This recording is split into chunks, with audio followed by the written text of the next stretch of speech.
What is that water thing there? That's a big old jug of water. Fuck am I going to drink? I would have just bought. Did you buy it? Yes. I would have bought it. Don't buy that. I can do it. Don't worry. We're waiting on a drop shipment of a bunch of more water from Body Armor, the official water sponsor of Barstool Sports. But why would I drink that? What did he get you? Like I was thinking you might pour. It's like somebody playing a jug band. It's the kind of jug that Mike drinks during Mike and the Minifans. Oh, those are good. I like those. Yeah, They got a nice handle on them. I was thinking you could pour that over into the Body Armor bottle. That's the size of the jug he was drinking at Mike and the Minifans in Madawaska? Yes, that as well. I mean, that's like, how does a human being drink that? Keg of water I bring around. I like to hold that. Like, that's going to look very... They were out of the smaller bottles. Carano-esque if I try it. My macho image, I need to protect that from, geez. I was thinking off camera. You could pour it into the sponsor's bottle. Oh, I guess. Yeah. I didn't want to open it up and touch it and get my, my virus fingers all over it. I think there have been a few unkind photoshops with me drinking out of that. Jeez, I just airballed that lefty shot. That's not good. I gotta remember. No one would have known. We could have edited that. Steve will pick it up later. It's fine. I am the trash man of the office. That's true. Well, I mean, we could hire somebody to do that right now. I'm sure that we should probably speak a little faster just so we get our shit in before they start drilling at about 8:20. They're already drawing lines in there this morning. Oh, they're back out there? I'd imagine. It was audible during the show. You're kidding me. Oh, yeah. I would have never guessed that. when the whole room is shaking during it, that's to me is a tip that's going to be the case. Don't worry about it. Just ignore it. Well, you can't spend the whole time talking about it either, though. I could run out there and start coughing on them. That's true. Well, I mean, listen, they're, like you said yesterday, they're trying to do their job right now. It's the best time to do it, I suppose. I'll try and keep it together today. Yeah, be professional, please, for once, for Christ's sakes. All right. Where should we start? We have some show news, I suppose. We have an announcement to make. And Steve had given me a couple potential Wilbur dates for makeup, and in the perfect world, wanted to do Saturday, right? Yes, like we're originally as advertised. Yeah, that's true. The original date we were going to do it was what, like June 1st or something, June 20th, June 20th, whatever. That's gone now. Out. See you later. Bye bye, Johnny. Bye bye. You didn't have to die. You didn't have to die, as Bruce Springsteen once sang. Gone. See you later. Out of the woods and into the black, as Neil Young once said. Take on me, as Aha once sang. I'll do them all. Doesn't matter. I'll shook up, as Elvis Presley once sang. We can do this all day. What's your favorite song from The Sopranos? Well, we'll get to that later. Probably about an hour and 6 minutes. So the only Saturday, if I'm right, Steve, in 2020 that remained on the availability was December 26th. Correct. Seemed tough. I don't know. That seems like a good day. Good party day. I mean, the day after Jesus was born, Jesus Rises. Right, exactly. It's hard. I agree. I think it's hard for families. That seemed like a tough sell, you know? Right. Well, I mean, we tested their loyalty with Madawaska. We were planning on testing their loyalty with Panora. Yeah, I think people are traveling and people go away. I'm trying to be fair here. So Steve gave me a couple of dates, and I said, well, look, I always say Pearl Harbor Day, December 7th, 1941, was obviously an awful day in history. I mean, Mike may disagree. For some, I mean, more than others. Maybe somebody was sexually assaulted that day, so it wasn't so awful in Mike's mind. That's Mike has questions. FDR shouldn't have let it happen. Mike always has, when in the celebration party there with that nurse getting kissed, Mike always has had questions about that, right? When the sailor is kissing that woman. That's right. Yeah, not questions, but answers. Yes, is what I provide. Yes. I mean, you're fine with that, right? Yeah, absolutely. I mean, he just grabbed her, but the guy was a war hero. It was a different time. Correct. So I always feel like Pearl Harbor was at least nullified, if not made a good day December 7th, by the fact that Larry Bird was born December 7th, 1956. Right. Not some 15 years later. Small victories. Well, I mean, look. I mean, the greatest basketball player who ever lived.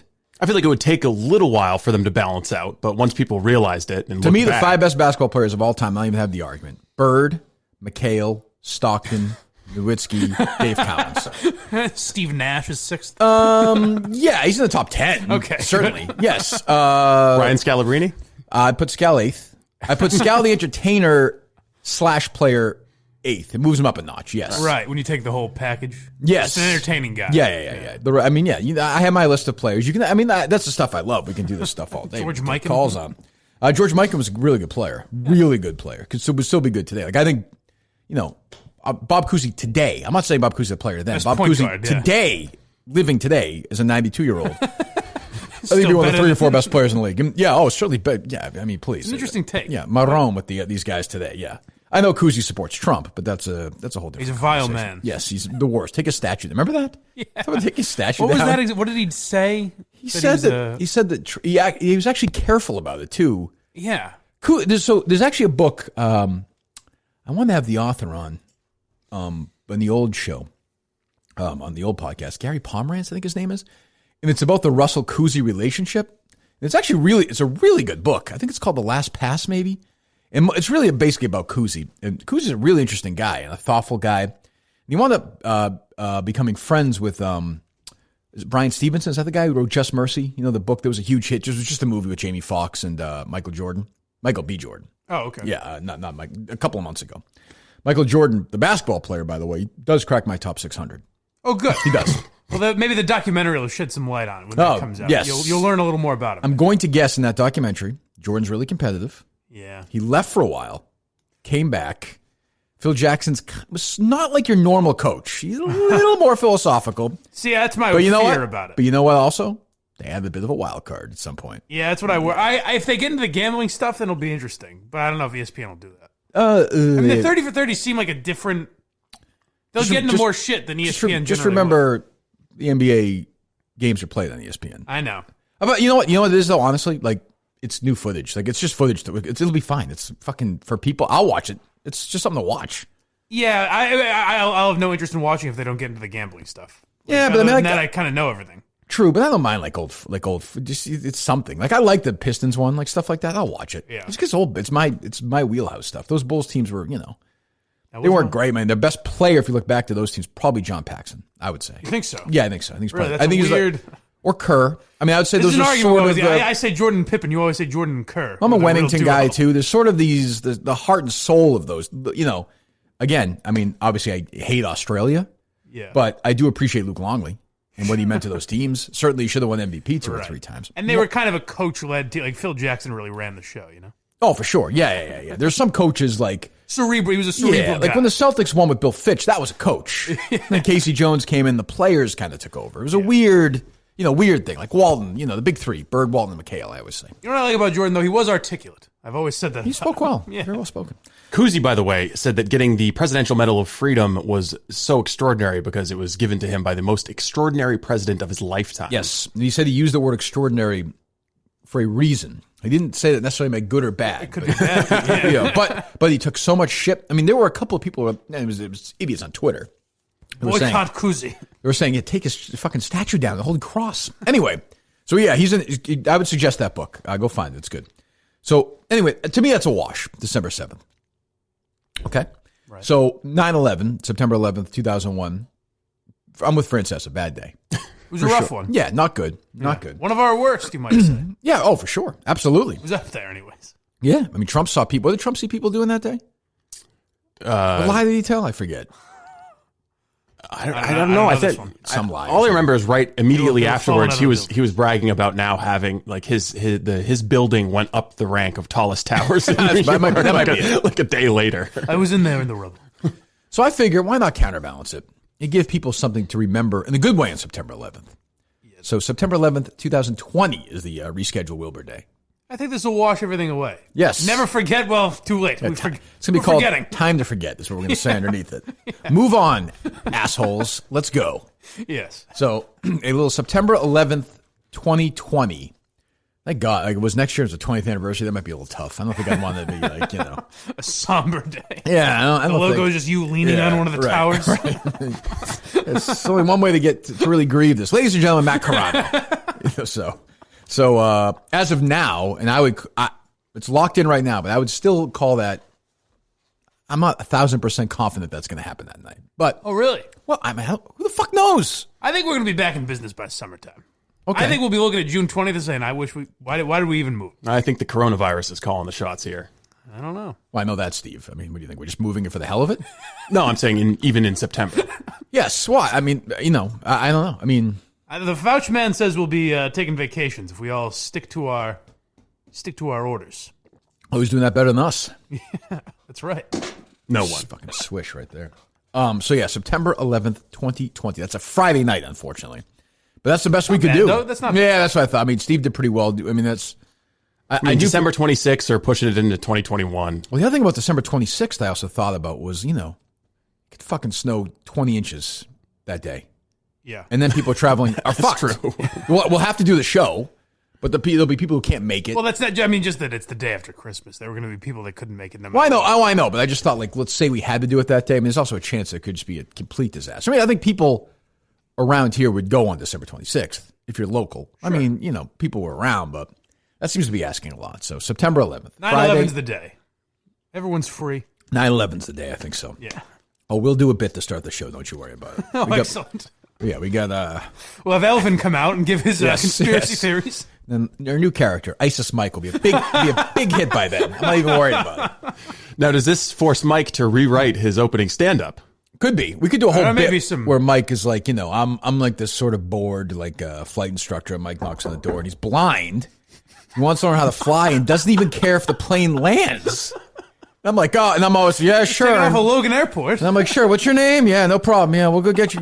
And then bam, right into the show. What do you think? Interesting reimagining. I don't know. Who knows? Wouldn't be the first blind terrorist, though. The blind sheik. That's true. Oh. Yeah, that's right. Maybe that's someone for the Mount Rushmore, huh? Well, I guess. I guess we're going by fame. He's done some legendary things. If you do a Mount Rushmore of Adolfs, I mean, clearly Hitler's going to be there, right? Of course. We're due for a Hitler, by the way. It's been since we were at the Super Bowl. I'm telling you, it's every 3 or 4 months somebody does a Hitler story. Yeah. Someone says something stupid about Hitler. Yeah, it's time for somebody to praise or compare. I tell you what it'll be. Coronavirus is the worst thing since Hitler. No, I tell you what it'll be is like, what? They knocked Hitler, but there was never a pandemic on Hitler's watch. There we go. Now we found out the sweet spot. Might actually be me just now for saying that. Save that. There's something to be said for that, I suppose. I guess. Yeah, I don't think Hitler would have handled that very well. I don't think his solution would have been, I think it would have been just, I think his solution would have been kind of like what China's doing right now, a fast-moving piece of lead to the forehead of anyone who coughs. It's pretty impressive that there's not been one new case in China for how long? They're back in business, baby. That's impressive. Yeah. They're rolling them back out. I like that. Yeah. What did I miss in Corona in the last 12 hours? I've tried not to pay much attention. Well, I'm so bored. I'm not bored by it, but I'm defeated. I was in actually a better mood than I was in a half hour ago for some reason. I was in a lousy mood. My rum's not great. I'm thinking of stupid fucking... Yes, I'm thinking of dumb Corona stuff. I see these idiots out there getting ready to drill. I fucking hate these fucking shows on our YouTube channel. So I'm just like, what have I put together? Why am I even here? Well, I didn't quit. I didn't get to see Tuesday night's Menor show, so I preferred the second act. No shit, huh? No kidding. I do like that other Australian guy, though. He's a good egg. Yeah. Now that I got about 9 minutes into that podcast, I like what they said right about there. Hope he gets brain cancer. Why? Because I just do. I think it'd be funny if he had brain cancer. It'd make me laugh. Funny for who? Me. Not his family. Yeah, I want them both to get it. Well, according to Kevin Cullen, it'd be a blessing. That's true. I've read that. Odd move. Now, Kirk wishes brain cancer on me, but I can't if I hang up on a caller. No, I did wish that matters. That's true. I saw Menors. He was tweeting. Look, I think not wearing Red Sox stuff is that's just the rule. Sorry, that's the rule. Now he said it's like I'm a program director at EEI. You're silencing. My point is, you're allowed to say whatever you want. You're on the show. I don't care. The show last night, by the way, I watched 10 minutes of it. Fucking sucked. Get your shit together, you fat midget fuckhead. Because it was terrible. Terrible, fucking terrible. I don't think you listened long enough. Why is that? Like 20 minutes in, they start talking about how handsome and thin you are. All right. Very, very odd, honestly. He definitely looks very good for, somebody of his age and have gone through. Hold on. First of all, who's this? Who's this? Stop. I take it back. I'm sorry. What am I, fucking Sean Connery? I'm 40. What am I, fucking Fauci? I'm 45 years old. Typically men at your later age. Who's that fucking asshole? Decrepit and... I can't say for sure, but it does sound like Blind Mike's groupie, yeah. Oh my God. Fuck off. Well, my age. Menors adds that he thinks it's more of a charisma thing she's attracted to. Oh, what the fuck are they talking about? It was a strange discussion. Jesus, and there's a point I let this thing go on the air, and this guy's bitching. He's bitching about he's retweeting. It's funny. I couldn't find those tweets this morning. Oh, some deleting going on. Really? So I saw that. You saw the one I sent you. He's retweeting himself about how sad it is. I'm like, you fucking do your fucking show. I like you. I like the show. You'll never get word one from me of content not to put in or not, and say whatever you want. Rip me, don't rip me, do what you want. No Red Sox shirt. That's it. I fucking hate the Red Sox. That seems to me cut and dry. You'll never have me say anything else. Seems fair. I also get why I thought it was funny. I would do something like that. I could see. To annoy someone that you would never wear a Red Sox jersey in this studio. If you walked into the Red Sox jersey, you'd be fired. I'd fucking fire you. I'm saying if I were in Menor's position, I could see why that would be funny. I don't know why that fat fucking load he's like a grown, he's older than I am. wearing a fucking Red Sox shirt anyway. A little fucking loser. Did he order the fat belly and his titty ring and the whole fucking thing? He is a Sox fan. He's a fucking embarrassing. I know when you're whatever. I said the M word earlier. I apologize to that community. They're very nice people, I'm sure. When you're like that, I know it's hard to keep the weight off. I just think it's like because of the bone structure or whatever. But God, is he fat, manners? Jesus. Maybe hopefully, fingers crossed, he has a heart attack and drops dead. I think it's just disproportionate because he's so short that he just carries the weight differently. I guess. I mean, I don't know. Who knows? I know he's used. When his employees have died, he's taken their skin and fucking sold it. And, tried to make some fucking money off it for himself. He can make fun of my employees, but I wear a Red Sox shirt and he gets all up in arms. That's right, asshole. You're on my fucking show. You're on my network, you idiot, and you're allowed to say whatever you want. Jesus, and I'm allowed to react to it. You stupid fucking baby. Jesus, I hate him. But he can have his own show. He hates my show, no problem. I liked his show until last night's show sucked. Oh, you could tell they were both like they must have taped both at the same night or something. Yeah, that's what they did. Didn't you get that feeling they were just like, it was awful, awful, as he would say, awful, terrible. Our YouTube, time to get the YouTube people, get your fucking asses in gear. Let's go. All right. Or wipe out and start a bunch of whole new shows. Jesus, God, what's the best show on YouTube right now?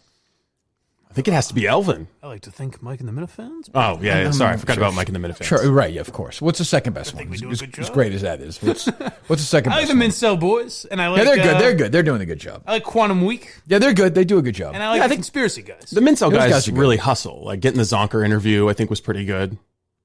Yeah, that's good. Yes, they're good. The Mincel guys... Yeah, the big interview with Steve. Closet Case and Penis Head do a good show. I agree. It's a wacky radio team. Now, do you think... Wouldn't you... Is that a better name for the show? Closet Case and Quantum Week is a stupid name anyway. Do you think when the Closet Case and Penis Head is... If you want to keep doing the show on it, that's the name of the show. You have to change it. Yeah, change it. Go ahead. What's that? Do you think the guy who hosts Old Man Yells at Music, when he sees 174 new 5-star reviews this morning... That's excellent. Do you think he'll have any interest on hosting a show on the YouTube channel? I will tell you right now, Roger, if you want to... I would be honored to have you host a show on my YouTube channel. Honored. Capital H, honored. I will tell you this right now. If he agrees to do it, goodbye, Menners. Hello, Roger. That's what I would say. All right. Menners won't like that. I'm sure he'll have some criticism. This Roger guy, he's no good. Yeah. And then he's going to fucking, how terrible was the interview? Did you call in by Mike Shroopy? Yes. Skyped in or something? How bad was it? Well, do you want to hear more of it? No, I don't. Okay. I don't. She's very nice, I'm sure. She's very nice. It was fine. I'm sure it was fine. Yes. A lot of praiseworthy talk about how attractive you are. Good. It sounds like how elderly I am. Spiritually and physically. Yeah, you've got charisma. Sounds like I'm old. Jesus, that's just what I need this morning. Well, you're very attractive despite everything you've been through. Yeah. What does that even mean? Despite all your everything you're up against. Mental health makes you less attractive? Like that makes it more of a battle? Stress can age a man. Stress. That's true. That's true about that. Well, I mean, look, I despite all that, I like Menners. I like his idiot sidekick who we'll like that guy. We'll do GoFundMe for his brain cancer. He's a good we're doing, keep doing your show, guys. Keep doing it. I'll say his last night was he criticized mine. I'll criticize his subpar. But I do like a lot of the shows. What do we have tonight in the Minifan Network? The YouTube world. I believe it's the Lady Minifans. Yes. Thursdays are for the Miniladies. Okay. That's it? And I think that's it. Okay. Yes. No intern show coming up anytime soon? Intern show would be tomorrow. Oh, good. Thank God. It's been moved. It's been bumped to Fridays. Oh, it has? It's scheduled in the prime time lineup, yes. Yes.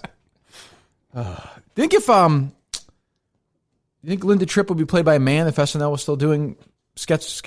No, I did not think they would be dusting off John Goodman. Bobby Moynihan. Oh, they would hate her though, right?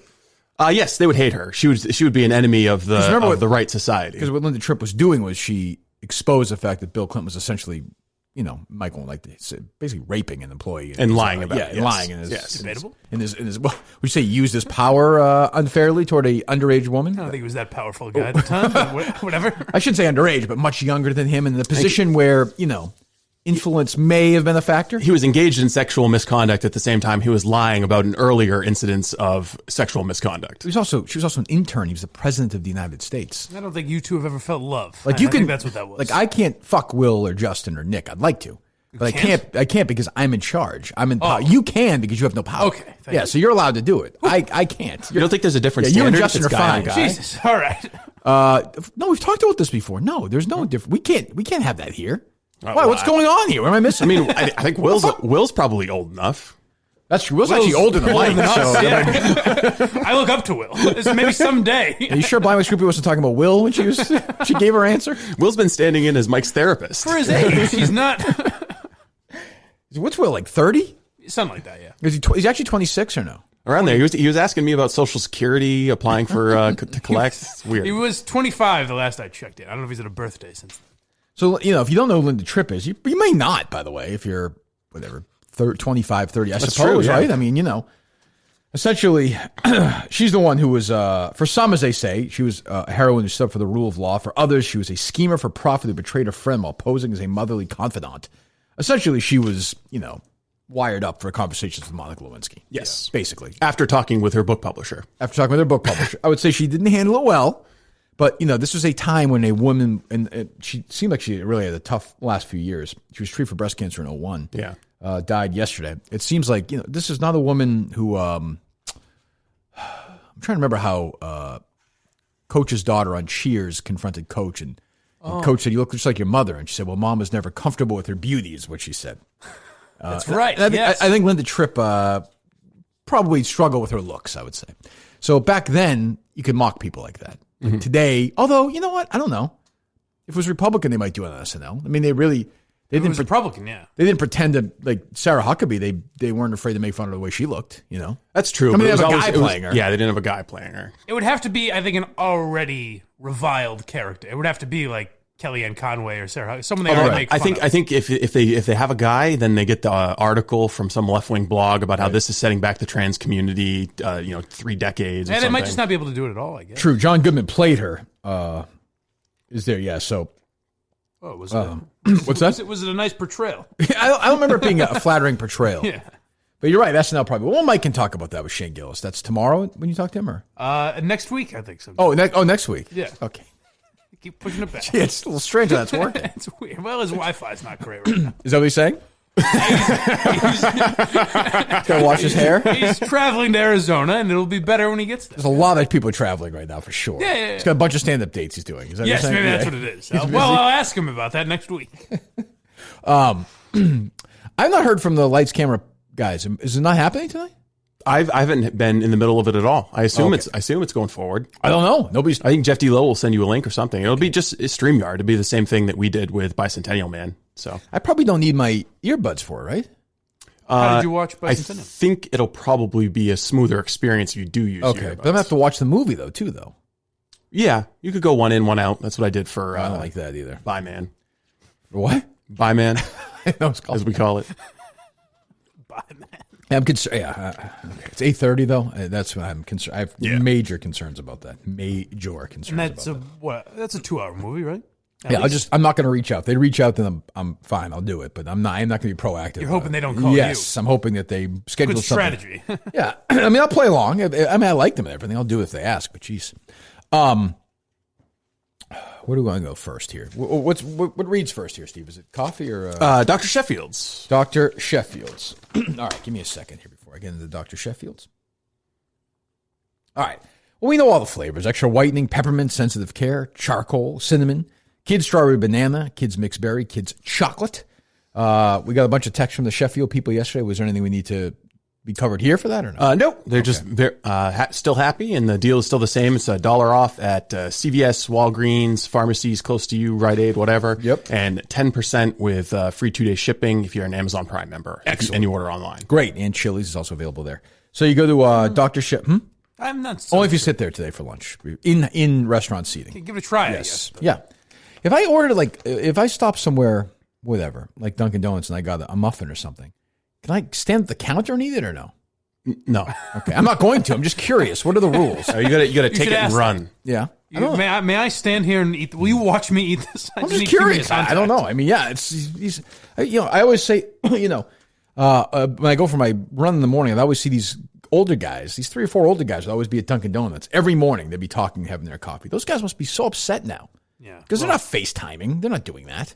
Because they lost some out of those strolling 6. That's true, yeah. So you got your inspiration. But I feel bad for those guys. I'm like, God, that must suck. It's probably they're retired. Yeah. They got nothing to do all day. Being old right now must suck so much. They just supplement. That's what my grandfather. He'll just supplement that with some other chore. He'll be like, well, I can't do this, and now I have to take out the garbage and mow the lawn. I guess, but no one's mowing the lawn. Although fucking, there's so much landscaping going on now. It's crazy. Have you seen it? Yeah, there is. I guess that's an essential industry. You need your hedges trimmed and everything. Damn right I do. Fucking get to work, guys. Let's go. Jesus. Anyway, Dr. Sheffield's certified natural toothpaste, made in Connecticut. We know that. Available at CVS, 10% off by going to drsheffieldnaturals.com. 10% off. They'll fulfill orders and deliver through Amazon. If you're a Prime member, you can receive a 2-day shipment. drsheffieldnaturals.com. Let us know. Send us a picture. You know what I'd like today? I'm a little request out there to the Minifans. Do some fucking work for once.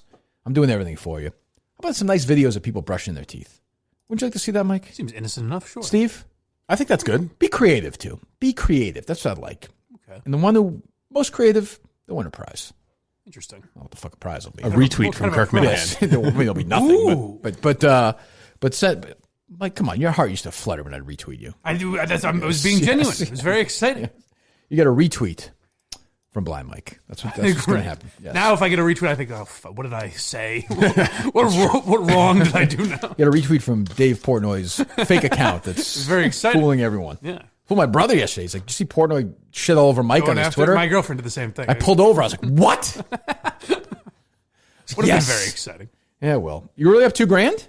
Yeah. Is that how it ended? Doing good. A little less, but yeah, still looking good. Oh, it'll work out fine, I think. I think so, too. drsheffieldnaturals.com. drsheffieldnaturals.com.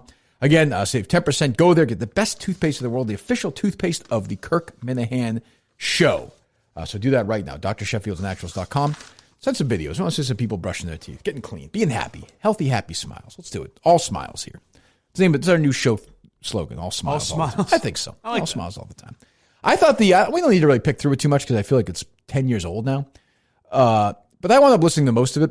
And the Brady Stern interview was fine. It was fine. It got a lot better in fine, like yeah. the, It was fine. It was way. the last half hour. I think football- is where it got like Sternish. But the football circle jerk crowd, like Adam Schefter tweeted, like, can this go on forever? I'm like, it was not that good. It was good. No, it was all right. You got 2 hours with the guy. I mean, Jesus It was Christ. about as good as a Brady interview would be. Yeah, Like, I mean, it's just- no one. Stern's a great interviewer.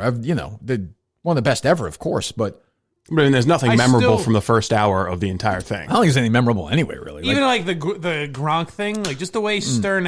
Maybe that's why Stern was better on regular radio, where he couldn't say everything. Because when he's saying like, "You telling me Gronk schlong wasn't as," I was like, Yeah, he just stuff like sounds that, yeah, old. it's- And I mean, it was. I don't know. Did I learn much new in it? I thought it was interesting that Donald Trump asked Howard Stern to speak at the GOP convention because it's like, Mr. President, how did you envision that going? Like, what is Howard Stern going to say to a crowd of like Mike Pence loyalists? True. And then he talked about Brady doing it too, right? Yes. Yeah. wasn't that fake? What's that? Has he? Yes, Did you yes, get yes, asked it the was. same thing? I would imagine he wanted you to endorse him. Yeah. Well, he wanted me to speak at that convention, too, and I think that I wasn't going to do anything political because I met him in 2001, and it was probably very similar to our relationship that you had with him.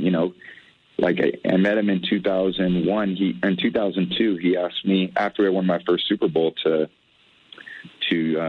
go judge a Miss USA competition, which I thought was the coolest thing in the world because, I was 24 years old and, I had a chance to do something like that. I never thought in a million years, man, I couldn't imagine what would come along with being a pro athlete and winning Super Bowls. And then he just, in a way, he would call me after games and I watch your game, Tom, and, come. Yeah, so see, it's not dissimilar. No, so that let's part play was golf. real, the part about the speaking of the thing. But he kind of danced around. But but that's not dissimilar. That voice, boy, when he says that, it's like I'm thinking I'm hosting the old show when he's talking because like when he gets into Trump, even then he's just scared. He just doesn't want to go. Kind of speaks haltingly. Doesn't want to go near it. There's no part of it was funny. The New York Post ran with a bunch of other places too. Brady also told Stern he was tired of hearing criticism of his friend, the commander in chief. Quote, The guy's doing his best to help the country. I'd like to see this critics try to do better in his position, he said during his appearance. Seems on character. So it was not, that was what's his face. Another win for Barry McCockiner. Does he change it? Because the All the screenshots time. I saw, his name was Barry McCockiner. So I was like, who's believing this? That's true. I think he was Ian Rappaport. Okay. Yeah, breaking that. Yeah. Which he does all the time. That's funny. And everybody runs with it. You know, they never think. Like I don't know. I mean, maybe you never like if you're gonna write a story, you should probably click on the guy's fucking thing See if first. he's verified. Yeah. Also, but it shows how sloppy the journalism is because they don't even say according to Ian Rappaport. That's true. They just According to Barry they just McCockiner ripped would be even better. They just story. It'd be better if they just embedded the tweet and later it became Barry McCockiner much instead of better. Ian Rappaport. Much better. They try to pretend like they found that little audio cut themselves. They don't cite their sources or anything. So it's like stealing, but it's also sloppy, lazy journalism. True. But I thought the interview was absolutely fine. Like, I mean, people were saying it was the best ever, ridiculous. People were saying that it sucked, not true either. It was like right in the middle. I mean, the worst parts were like the first 15, 20 minutes. Yeah, the parts I hated about it, I still hate. It was just, there was some corny Stern shit where he gets all gaga over having Brady on. Yeah, but I mean, fine. that's just the way it is, I guess. I mean, it was a little Tiger King-ish in that it could have been shorter. Like you could have packed the good stuff into an hour instead of 2 hours. Yeah, I don't think. I mean, I don't find Brady interesting really. So for 2 hours of him, I will say, as a sports fan, the only thing I would have found interesting is that he did say before, like last season, he knew it was going to be his last in New England, basically. Yeah, I mean, he finally said it. That's kind of right. interesting. Yes, but though not He surprising. doesn't admit stuff like. No, I'm not surprised either, but he never admits stuff like that, right? No, that's what I mean. I do think it's a sort of Hillary thing. I think he's like, well, here I have to be. He thinks he has to be honest. Meanwhile, and you feel a little more comfortable. He actually doesn't have to be because Stern wouldn't press him on it, but he did answer that. Yeah. I think you said it yesterday that Stern was doing a good job of interrupting Brady when he gets into his spiels. Yeah. And there was one where Brady gets into the drinking water spiel that everyone has heard a million times. And Stern just jumps on him in 5 seconds and is like,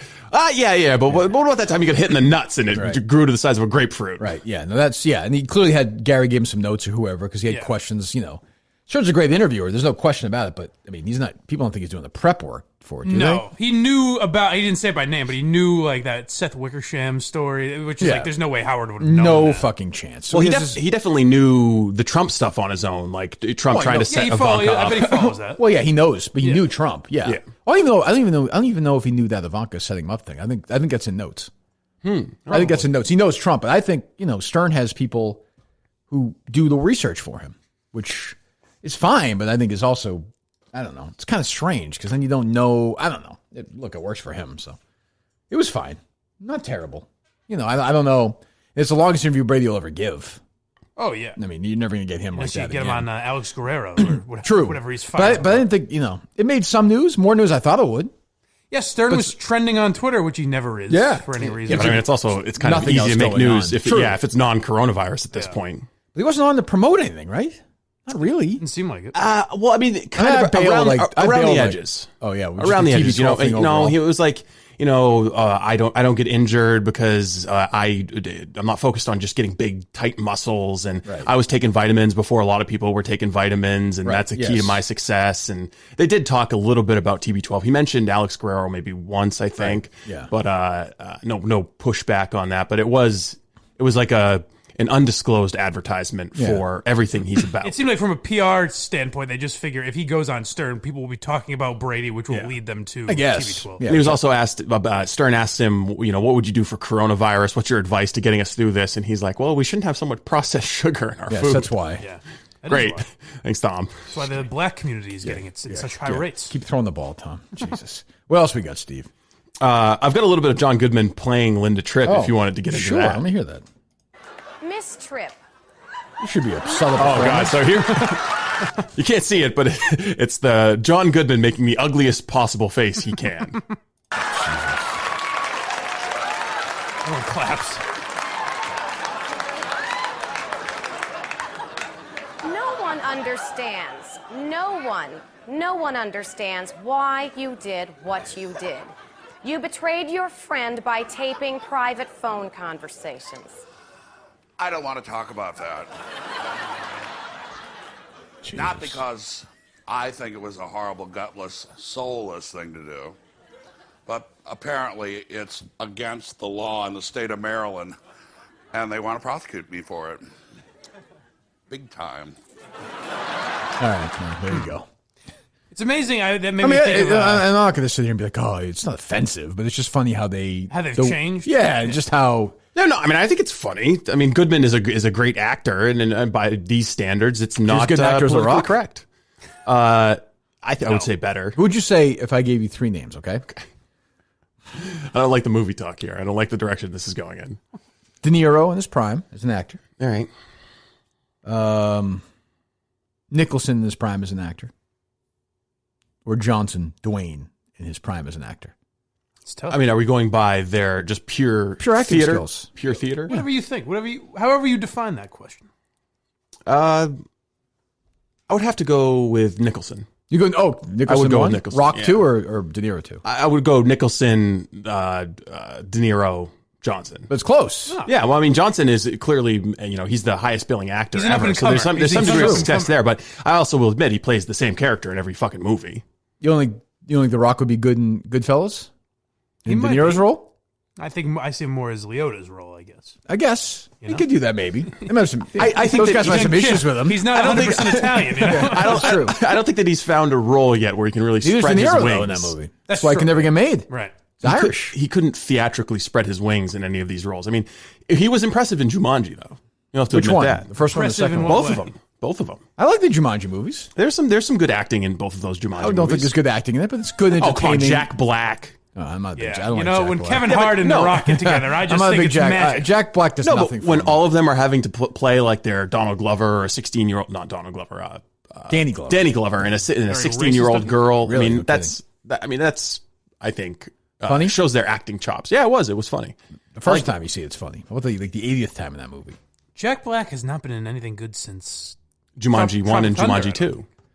That's true. In Jumanji 1 and 2. Well, but, I mean, he's not. I've never liked Jack Black. He's always in School of Rock? He did some funny movies. Saving Shallow Silverman Hal? was funny. Yeah, Shallow Hell, not funny. I hate that whatever that fucking group he's in, Tenacious D. The whole stupid they pretend they're a heavy metal band. I hate. Yeah. His act never did it for me. He's too he's on. Yeah, he That's did. not my thing. That is not my thing. We talked about this podcast once for some reason, but that Getting Dug with High, it's like a weed smoking show. Yeah. Jack Black was on it once and freaked out, quote unquote, and you can tell he's just pretending to be high, basically.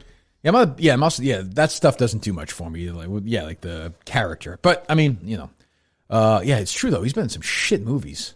I think Saving He's in a Silverman horrible was fun. King Kong remake that they made a few years, 20 years ago, whatever, with Naomi Watts and fucking Hanks' kid. It was terrible. So Saving Silverman's fine, but I mean that's fucking 20 years ago. Yeah. It's not great. I mean, maybe more than that's 90s for sure. he's never been a maybe great movie. I don't think, unless I'm missing something. I do think like Tropic Thunder's a great. That's true. He's in comedy. that. That's true. He's in the Cable Guy, which I do like. Nacho Libre sucked. Terrible. It's not Chew Libre, I think. Isn't it? What would be his big hit? School Rock was when he became like a star in his own. Yeah, I Shallow guess. Hal. He had those little. Using Goosebumps as well. Yes, he had that little run where it looked like he was going to be one of those guys. He's going to be a star, yeah. It didn't really work out. I don't know where it went. I'm sure he made a couple of bombs in a row. Oh yeah, he had some bombs for sure. But you also can't play him. Like, he's not one of those comedians who could ever go to the other side either. Has he done TV at all in the last 10 years? No. He did a lot of voiceover work for like Pixar cartoon movies. Shit like the that. Kung Fu Panda. Yeah, he's a Oh, voice right. in that. That's Yeah, so so, I mean, he's a lot of money in that. he's big for him. He's made like 3 of those, right? Yeah, exactly. He's made some money in that. Well, good for him. Good for Jack Black.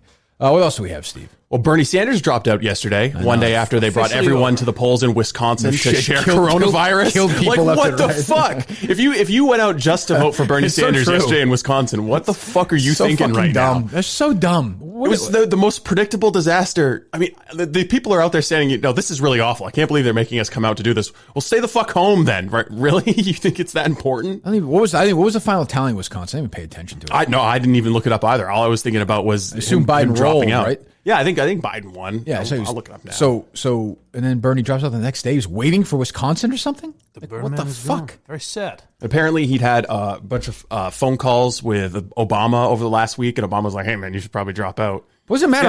How is everyone nuts? They don't even have the understand. results tabulated. How's yet. everyone what? Like Obama had to advise him to drop out. Has everyone not said that to Does him? he even already? really need to say at this point? It's like That's over. what I mean, yeah. He's not Yeah, campaigning. no, it was over. As soon as the quarantine, the corona lockdown started, he should have been like, all right, I'll admit, this is over, done, bye. Biden's the nominee. I guess. But it's like a great strategy by the Democrats to bring all your voters out to the polls. In Wisconsin, a battleground state, they're all going to catch corona. And I mean, so like they'll have a convention, sort of. Like, will Biden give a speech like on his like from in front of his bookcase? Would be disastrous. They're really going to do that? This is going to be worse than WrestleMania. On the one hand, though, I think it provides them an opportunity to control the message better because they don't necessarily have to have it live.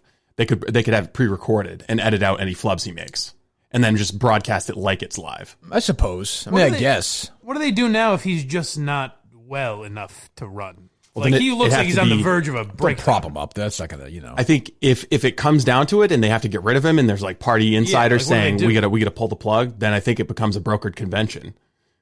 And it's basically wheeling and dealing by the delegates. He'll literally have to be dead for that to happen. Like literally, I mean, they're not gonna let that happen. Yeah, I would think so. But I mean, the other calculation is how well is he going to be in debates fighting Trump? Because Trump's not going to let him get away without being public and doing debates. He's going to fucking murder him. Scary. That's going to be awful. That's going to be rough to watch. So if you're a Democrat, you're thinking, okay, Hillary Clinton, who for all her faults could be cogent, could get sentences out. They won't have Hillary do it though. No way. No. They won't have Hillary do it. But I'm saying she got eaten alive by Trump during the debate. So what's going to happen to Biden? She'd be better than Biden. Yeah. Like look, she did very well. That's not fully true. She did very well in the first debate. I mean, there are people after the first debate who are like, "Fucking Trump should drop out now."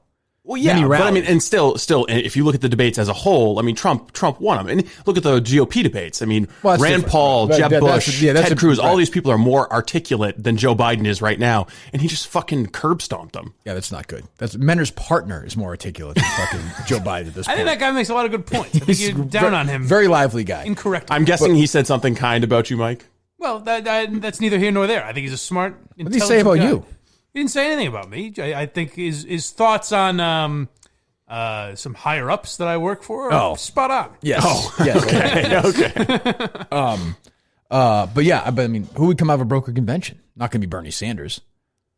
I really don't know. I don't know who the person waiting in line would be. I mean, Amy Klobuchar, Elizabeth Warren. Jesus. It's not going to be Bernie, although Bernie is going to have the most sway after Biden's people. It's not going to be Andrew Cuomo. I know people say that. It's not people want that. Yeah. He's not going to leave New York right now. That would look awful. If he bailed on New York in the middle of this, it was like, yeah, I'm taking. I have higher aspirations than you people. Although given the way now I can care for the country rather than just New York. I guess. Yeah. Given the way 2020 has gone, though, the presidential race we need is New Yorker versus New Yorker. That's true. But yeah, I think they'll get Joe to the finish line somehow, and that's going to be the thing. In those debates, he's going to look so feeble. He's going to be stammering, and he's also sort of. Old bastard. You're actually going to feel like you didn't feel bad for Hillary. You didn't feel bad for fucking Ted Cruz. You'll feel bad for Biden. That's going to. Well, I mean, it's because Hillary and Cruz both have a higher body count. As far as we know, Joe Biden's never killed anybody. That's true. And Biden seems like a nice, folksy guy. I mean, he has that appearance. He's also got the life story. He has known real legitimate tragedy. Right, he sexually assaulted women. Yeah, it's just stuff like that. He smells hair. He's a really normal guy. It's just sad to see anyone going through what Biden is obviously going through. Like he's obviously got some sort of dementia or Alzheimer's or something. That's the thing. It's like he's very obviously. He's not well. Yeah, the man is not well. I'm not saying he's in advanced stages or anything, but I mean, he's clearly at the point where something is going on in his brain. I'm sure he's had a tremendously tough couple of years. He's now running for this job. In the middle of this, he should not be, here's a tip. Maybe somebody who's almost 80 years old should not be running for president. We're all just ignoring a man who clearly needs some sort of help. I mean, he's elderly. He's fucking, trust me, I'm attractive for being elderly. Yes. I'm in good shape and everything. Right. You still got your wits about you. Yeah, but most of the time. But this guy's really elderly. He's even older than I am. It's like they rescued somebody from an old folks' home and put him on a camera and said, all right, what would you do to respond to coronavirus? I mean, I've seen these people putting together the montages now. It's brutal. I feel bad for him. Now, I feel worse for Tara Reid, but I feel bad, It's like I talked about this Glenn Campbell documentary the other day. And basically, his wife and daughter bring him on tour, and he has late-stage Alzheimer's. He remembers, and this is not unusual for Alzheimer's people whose minds are snapping. Didn't fucking remember a thing from the day before, but can get up there and play any song you ever sang, Yeah. From like 30 years ago. It's almost like if somebody calls and asks questions about the 80s and somebody remembers everything, but can't remember something happened on the show the day before. Oddly similar, yes. You have a little plaque in your brain? Yes, but it was cruel to see them bring Glenn. I was like, this is so mean. The fucking people are monsters. It was like, go perform for us. Yeah, as much as a nut that Bernie is or Liz Warren, at least they had their wits about him. Like Biden, I agree. Biden is just fucking. Maybe Liz Warren would get through the Broken convention. You might. Did you see Trump? What's that? Trump thanked her. Yeah. Bernie's out. Thanks so much, Liz. He's not wrong. I mean, Warren would be just as likely as any of the other former candidates to take it. I mean, I guess. Unless it's a wild card. She'd probably do better than Joe Biden. I think right now Trump's going to coast to re-election, and then they're already setting up the narrative for this was a rigged election because of the pandemic, and for sure the changes to voting are somehow going to work against Democrats. That Trump doesn't want to go to all mail-in ballots that the Dems can rig. So the voting will be way down, I would think. Yeah, across the board, it's going to have to be. It's a long way. It's still It's still 7 months away, though. Don't forget it's 7 months away. I think after the question is, people are going to be motivated to leave their homes. I think so. I'd like to think so. Has Trump preserved some turnout by downplaying, or has the right wing media preserved juiced turnout by playing it down? Maybe, but I mean, who knows? Trump is obviously he can't go fucking 3 sentences without contradicting himself 6 times on this thing. So you watch it, and he's like, "This is going to be death. This is very serious." And he's like, hopefully everyone will be back out in a week or two. It'll be fine. We saw the Chris Hayes MSNBC conspiracy theory is that the White House estimated deaths higher so that when they actually came in lower, they could take a victory lap. Yes, correct. Maybe truth on that. But he did the thing where I'm not cynical enough to believe this. Yeah, but I'm not saying, it's not me. But people, critics are saying. Yeah. Typical pussy morale. I like it. But yeah, I am feeling for the last day or so that people are starting to think that we're getting close to the flattening, though. Yeah, I've started to think that. Just sort of I'm starting to think that's the feeling. I've been convincing around myself here. of that. Yeah, and it may be false hope. I think that's what people are thinking right now. I think the spread of the virus is showing signs of flattening, but the social and economic disruption certainly isn't. Like, what's the? Right now, we have no plan whatsoever to get the economy started back up again. Well, the plan right now is like everyone's just going to go back to work. That's not going to happen. No, and I mean we're a couple of weeks away from seeing serious supply shortages, right? I mean, it's not, you can't persist like this forever with so much of the economy down before grocery stores start, just closing, not having supplies. More importantly, back to the forget the economy tanking, back to the live show. I'm not shaking anybody's hand at this thing. No, you know that, right, Steve? Yeah, I think that the terms of the meet and greet have changed. Even first rights, I think, right now are out. I don't even think I'm doing first rights. I don't think so. Wow. It just seems unhealthy at this point. I'm sorry. Understandable. Sorry. Well, is COVID-19 sexually transmissible? I would think so. Wouldn't it be? I mean, if you're like shielded up, if a cough gets it, gives it to you, then I would imagine. I mean, you want me to smell your hair? Fine. Slap on the ass? Fine. But that's it. What if you had being polite? That's just old fashioned. Yeah, that's just good folks where I come from. What if we had some kind of glory hole set up? Okay. So Wilbur have one of those set up? We can make one. The Quantum Week set has one. Can we borrow theirs? Why is that funny? Because it is. Just because it is. It's funny like the fucking way Mr. Roper thought Jack was a homosexual. What? It's funny to me. It's funny. Well, he doesn't like it. But I take the very seriously. Very seriously. The thing I do worry... First rights or the Wilbur show or both. What? Okay. Maybe I'll consider an elbow bump, but I don't even like doing that. Fauci said, hopefully handshakes will be gone forever, and I'm with him on that one. I like that. We're good. That helps me out a lot. I think you can do the Keanu Reeves picture where you just kind of do the hover arm around somebody. Yeah, no touch. No touch hover arms. Maybe people won't even want to do the VIP meet and greet at this point. We're going to take your fucking money though. So I'm sure. Too bad. They may risk it, I think. How about somebody who does an impression of me? They can meet and greet the people. That'd be good. That's not that. Oh, we could get a Kirk Minahan impersonator. Yeah, I'm sure there's 50 of them. Darrow kid out. Yeah, he can. Dust him off. Yeah. Who cares about his life? Maybe Mr. Devins is available. He must have got laid off by now anyway at that fucking place, right? I don't even know where does he work. Does he work? He doesn't work for Entercom? No, I don't even know. I mean, he did like weekends in Rhode Island. Oh, okay. But I assumed he had a different job. We'll bring him in then. Yeah. Okay. Steve, how was I assume you had your coffee this morning. You seem especially pep. Yes, I did. Full of vim and vigor this morning. It's true. I actually had a coffee and a half. I had the unsweetened Death Wish cold brew and a half of a slightly sweetened Death Wish cold brew. I've seen people tweet this is an appropriate name for the Kirk Minahan show. DeathWishCoffee.com. It is. I mean, it's a nice. I mean, there's a lot of things falling into place. The live show on 9/11, Death Wish Coffee. True. It's all good matches. Gearing up to a mass suicide. I suppose it could happen. But I think the thing that was convenient for me this morning was I didn't have a lot of time running out the door to get ice, milk, whatever. Drank it straight from the can, and it was fine. It was fine? Yep. I was going to ask you that. It's okay? Yeah. All right, good. I drank it straight from the can. We're getting good feedback from people. Did you get it yesterday? yesterday, Mike, or no? No, I think it's coming today. Today? All right. Yeah. Deathwishcoffee.com/Kirk. Deathwishcoffee.com/Kirk. I mean, look, could we see it today? Ladies and gentlemen, ladies and germs, if you will. Are we going to see somebody take a drink their Death Wish coffee and then brush their teeth after? Are we going to get the rare video of a advertising double? What do we call that in the business? Yeah. Co-op? Who says that we can't improv? A twofer. There you go. No, it is. It's a co-op. A co-op. That's right, Steve. A marriage, if you will. Yeah. Between Death Wish Coffee and Dr. Sheffield. Deathwishcoffee.com/Kirk. We love Death Wish Coffee. You're the official coffee of the Kirk Minahan Show. Deathwishcoffee.com/Kirk.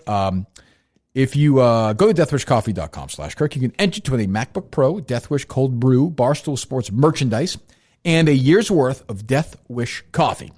That's deathwishcoffee.com/Kirk. If you look for some coffee ASAP. You can also receive 15% off your entire purchase with the promo code KIRK, K-I-R-K.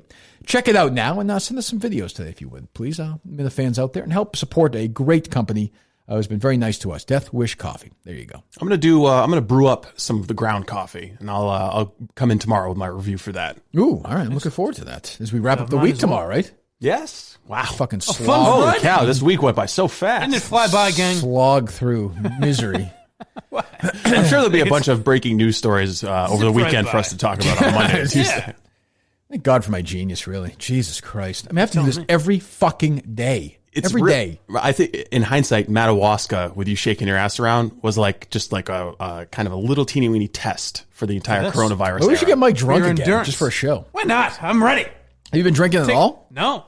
Over 2 months now. That's what they all 2 say. months in a day. Should we get? Should you want me to bring in some of the Everclear I bought to make my own hand sanitizer? You don't miss it? No, I haven't yet, but I haven't been in like a Social situation? Yeah, I haven't really needed to, so. Yeah. It we'll probably won't see. be for a long time anyway. I don't think so. I mean, I assume all these weddings are going to must all be blown out now, right? Everything this summer. God, that would Yeah. suck. That would suck ass. You know what sucks wonder what for? they're gonna You know what sucks for? The fucking groom, because the groom doesn't give a shit. I'm sure the brides are being just brutal about it. And the guy's got to sit there. He didn't fucking care anyway. They'll get, You gotta live through another they'll get 8 married. months. I mean, you All know, right, we got into 6 months later, I whatever. mean, when you get married, Mike, whenever that is, or, Yeah. well, maybe, did you care, Steve? I didn't give a shit.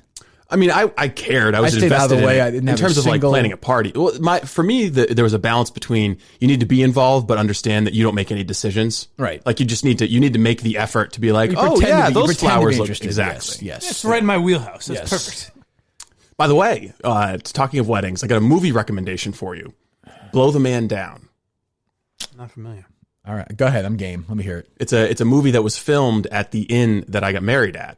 And it's like a New England murder mystery. I think you might actually like it. Who done it? It's pretty good. Yes, it is. Who's in it? Not any well-known. Is there any way this movie's not horrendous? It sounds like a It porn, is first of all. it is quirky. It is quirky. Hold on a second. The reason it's Blow called, the Man Down. yeah, Blow the Man Down. Is it fire related or? No, Blow the Man Down. It's like an old New England fisherman hymn. Oh God. Okay. It's directed by Bridget Savage Cole. Oh, she did direct it. Yes, and Danielle Cruddy. So it's a very Mike's this not movie. going to like this, but it's a very women heavy movie. Yeah, I don't care for it already. Mary Beth and Priscilla Connolly attempt to cover up a gruesome run-in with a dangerous man. To conceal their crime, the sisters must go deep into the criminal underbelly of their hometown, uncovering the town's darkest A secrets. couple people I know in the cast. Oh, it must be good then. Well, I'm just saying it's not like a complete. It sounds like it's just no. What do we got? Well, June Squibb is in it. She was nominated for an Oscar Okay. for Nebraska. Margot Martindale, you would know. Oh, I know her, yeah. For me, I know Annette O'Toole very well growing up. She was one of my early crushes. She's in the film. I'm not seeing any. It's got a. I would say Margot Martindale plays a very good character in this. She does. Yes. She's a great character. Yeah, she's a good villain. It's got some good reviews here. 90 critics reviews on Rotten Tomatoes, and on Rotten Tomatoes, it is 99%. Oh, wow. Maybe Steve was researching what, Steve, I'll good give it a obscure shot. movies. No, I only watched it because it was filmed at the place where I got married. And they told us at the time, like, oh, these guys are filming a movie, and they were all excited about it. All right, I'm going to watch it. It's on Amazon Prime. Yeah. Okay. Blow the Man Down. So there you go. But Steve, a movie review. Recommendation for the Minifans. I like that. I was thinking about doing a Friday night movie night with the Minifans. I saw that. on You going to do Instagram. it? You gonna blow the man? If I can find it anywhere. What was that, Steve? I'll be doing that on Saturday night. If I could find, I don't know if Rocky V is on any of the streaming services. Oh, it's not? I don't know. I couldn't find it. Maybe it's on YouTube or something. I'll keep digging. But yeah, if Rocky V is available, then I will watch it good. with you guys. Okay, I'm looking through. Rocky 5 is available on YouTube, Google Play, Amazon Prime. Okay. Oh, Amazon Prime. So I'll there be you go. watching on YouTube probably. But Going through my tweets, see what's going on in the world, and I'm caught in the middle of a brandy fest. She's blowing somebody with her fleshlight hand job on camsoda.com/Brandy Love. So go get that right. I did see the president answer the important question about Tiger King yesterday, though, in the presser. Did you see that? Yes, he did. They asked him about partying. they asked him about a question that Jim and Sam asked Trump Jr. They just asked him about would you pardon Joe Exotic, R. Kelly? And Trump had to answer it. He's like, which son was it? Oh, it was Don. Okay, yes, yeah. I don't know. I maybe. I'll look into it. Really, the one I like was asking these questions. And he turned to Jim Acosta. He's like, what would you do? Would you do it? Would you pardon him? Actually, I want to get back to coronavirus. I was like, thank God for this guy asking this question. Jesus, everyone else asking the same fucking thing every day. Lighting things up once in a while. If you're Trump, do you maybe go 3 days a week for the press conferences now or no? I think he's liking it. Same battle I'm having. Oh, he the loves power it. to He control loves the narrative. I guess. It's entertaining, but although it's sort of getting less and less entertaining. But the But thing he is, likes just being able to speak. It for doesn't sure. even really matter. if He other knows- people are he seems presidential in his mind. he knows the biggest news channel in the country is taking it. He seems like he's in control, and it's starving Joe Biden for oxygen. Joe Biden has never been in a weaker position to do anything. Oh, he doesn't have a podcast? Well, He that's certainly that's does. true. I Is forgot about episode that. 2 up yet or no? Is Joe taking his time with this? I haven't seen any buzz about Been that. about a week, right? I actually listened to his second one came up yesterday, and I liked it. At one point, he said, and number 34 on the British chart this week in 1982 was Toto with Rosanna. Toto began as a California band, and Joe Biden and Roger Stroup doing I'd shows say Roger's a little more life than. What's Roger thinking this morning? Do you think, he even knows or no? He said, honey, I'm doing something right here. Finally, all the hard work has paid off. I feel like he's so out of it that he doesn't even. I think about Roger once in a while, and I think he doesn't even know. He does his thing and doesn't even really care. There could be 50,000 reviews. I don't think he'd even know. If he's technically sound enough to That's produce true. a podcast I thought that too. and get it up, then I imagine he's got some inkling of that. He got a shit ton of reviews yesterday. I guess. I think he probably looks at his downloads more than he looks at his reviews. So if he sees a spike in downloads, he'll wonder what's going on. People must have given it a shot. I would imagine, I would yeah. assume, You got a couple hundred You reviews. think people are based on your word just going to go review it 5 stars without listening to it That's first? a good point. Yeah, right. That's a good point. The Minifans are people who do their due diligence. Yeah, He could just say he got 1 million downloads. He could just make that up. sure. You know, who would even know? People yeah, do right. that.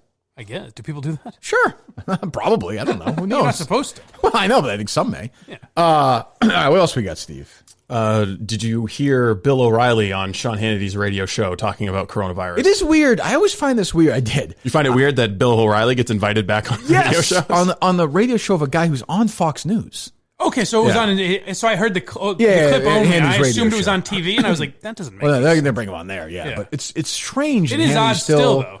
It just showed. Well, I mean, that was in the Hannity. Occasionally, I'll flip around. I saw the start of Hannity's show the other night, and Hannity literally said, not literally, I should say this, not verbatim, but said, you know, we've learned a lot from this. We've learned this is a blueprint on how to handle pandemic in the future. You're seeing the greatest handling pandemic in the history of civilization. He's right. And I think, do you have any fucking you're just as bad as. Do you know you're as bad as the other side when you do Well, that? I mean, are you going to defend the handling of the Spanish flu? I'm not familiar enough. with Better or worse than this handling? Do you think Sean knows the specifics or no? Oh, I think he does. He's a fucking historian. I've always said the he's a black bubonic belt, plague too. was botched from day one. Sean Hannity is a traveling. It's true. Yeah, the bubonic plague, they thought you could put flowers in a mask it was and it wouldn't ridiculous. give you the It was virus. ridiculous. Come on. a You know, good point. President Trump, the first thing he said is no flowers in the masks. It's true. Sean Hannity is a sensei who travels with him all the time. Sensei Nathan. It's not Sensei Nathan, sadly. He has a sensei who travels with him. It's because the libs are always trying to fight him and ambush him. He needs to be ready to fucking kung fu. He's like an underrated sort of asshole. You never really think about him. Sean Hannity? Yeah, he just. See, I don't know him as an there. asshole because I only know him. The only reason I really know of Sean Hannity is he typically defends free speech anytime it comes up. Well, yeah, but he just So does those that. are the only clips I really hear about. Right, but he's so in Trump's fucking pants. It's unbelievable. Yeah. Does he have any pride at all? I mean, he's basically Trump's press his secretary. mouthpiece. Yeah. Who's the new secretary? Did they hire? They hired Kayla McKinney. Oh, did they? Is that really what it is? Yes, Kayla McKinney. She was. I know she is. Yeah. So she was. Jeff Zucker basically plucked her out of obscurity because she was, nonstop defending Trump, along with that guy Jeff Lord, because CNN wanted to have this entertaining election coverage, and they needed people who were just unabashedly pro-Trump, so that the left-wing panelists could dunk on them. Right. So CNN basically created the character that has now become the White House press secretary. Unbelievable. Jesus. Let me hear Bill O'Reilly, who. I didn't think this was that bad. Well, I mean, it's. I really didn't. Yeah, I'm not sure I disagree. The fact that it exists. I just think the fact that Bill O'Reilly goes on these shows is unbelievable. That's funny, yeah. Your producer used to book him on shows. Post everything, right? Yes, correct. He still goes on Howie's show all the time? I'm not sure. I think he has recently. Is he still on RKO? He's on that station for like 15 minutes a day. Yeah, he still does that noon thing? to noon 15. He does the O'Reilly Minute, and he'll do like 3 news stories, 3 advertisements, and then something you may not know, and it's in like a special about Eric Clapton's early tour. Oh, it's also weird because at least the one or two times I listened to it, it was like and we'll be back after this to talk about such and such, but there's no commercial break. So just goes, hey, thanks for coming back. All the commercials are in his voice. Yeah, right. All right, let me hear Bill O'Reilly. Many people who are dying both here and around the world were on their last legs anyway, and I don't want to sound callous about that. Oh, you're going to get hold on. You're going to get hammered for that. I mean, a simple man tells the truth. Well, that part I hate more than. Oh God, I hate that. I hate his pompous He sounds weird, huh? He sounds older and fatter, maybe. Yeah, he sounds bloated. Yeah. Well, he's been doing the quarantine thing since before coronavirus. True, because everything he does is coming out of his own home studio. Right.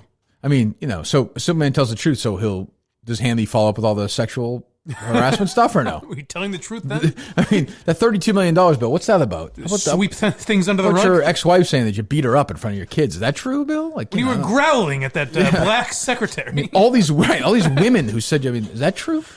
I have to say, so play it again. Let me hear it one more time. Because I read it, I haven't heard it. Let me hear it one more time. Many people who are dying both here and around the world were on their last legs anyway, and I don't want to sound callous about that. Oh, you're going to get if I were O'Reilly, I probably would have done that opposite order. I said, I don't want to say this might sound callous, but he didn't handle it right.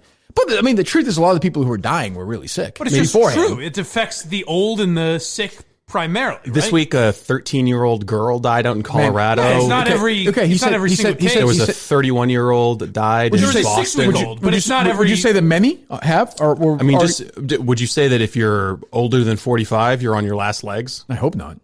Well, older than 45, yes. Older than 45. Older than 45, you're on your last legs. 45 and younger, you are in your prime. If you have slight asthma, are you on your last legs? Okay, but what did he say? I don't want to defend this guy. Don't make me defend this creep. You are defending him. Don't put me in this position. He said a lot. I don't think it's that crazy. The last legs. I think you can pick it apart and look at the. I mean, flaws. having a compromised immune system does not mean you're on your last legs. But it's where the comment comes from, saying it's no big deal. These people were going to die anyways. In like a week. Doesn't make their death any less horrific because it sounds like it's really horrific. We'll find out with Mike hopefully soon.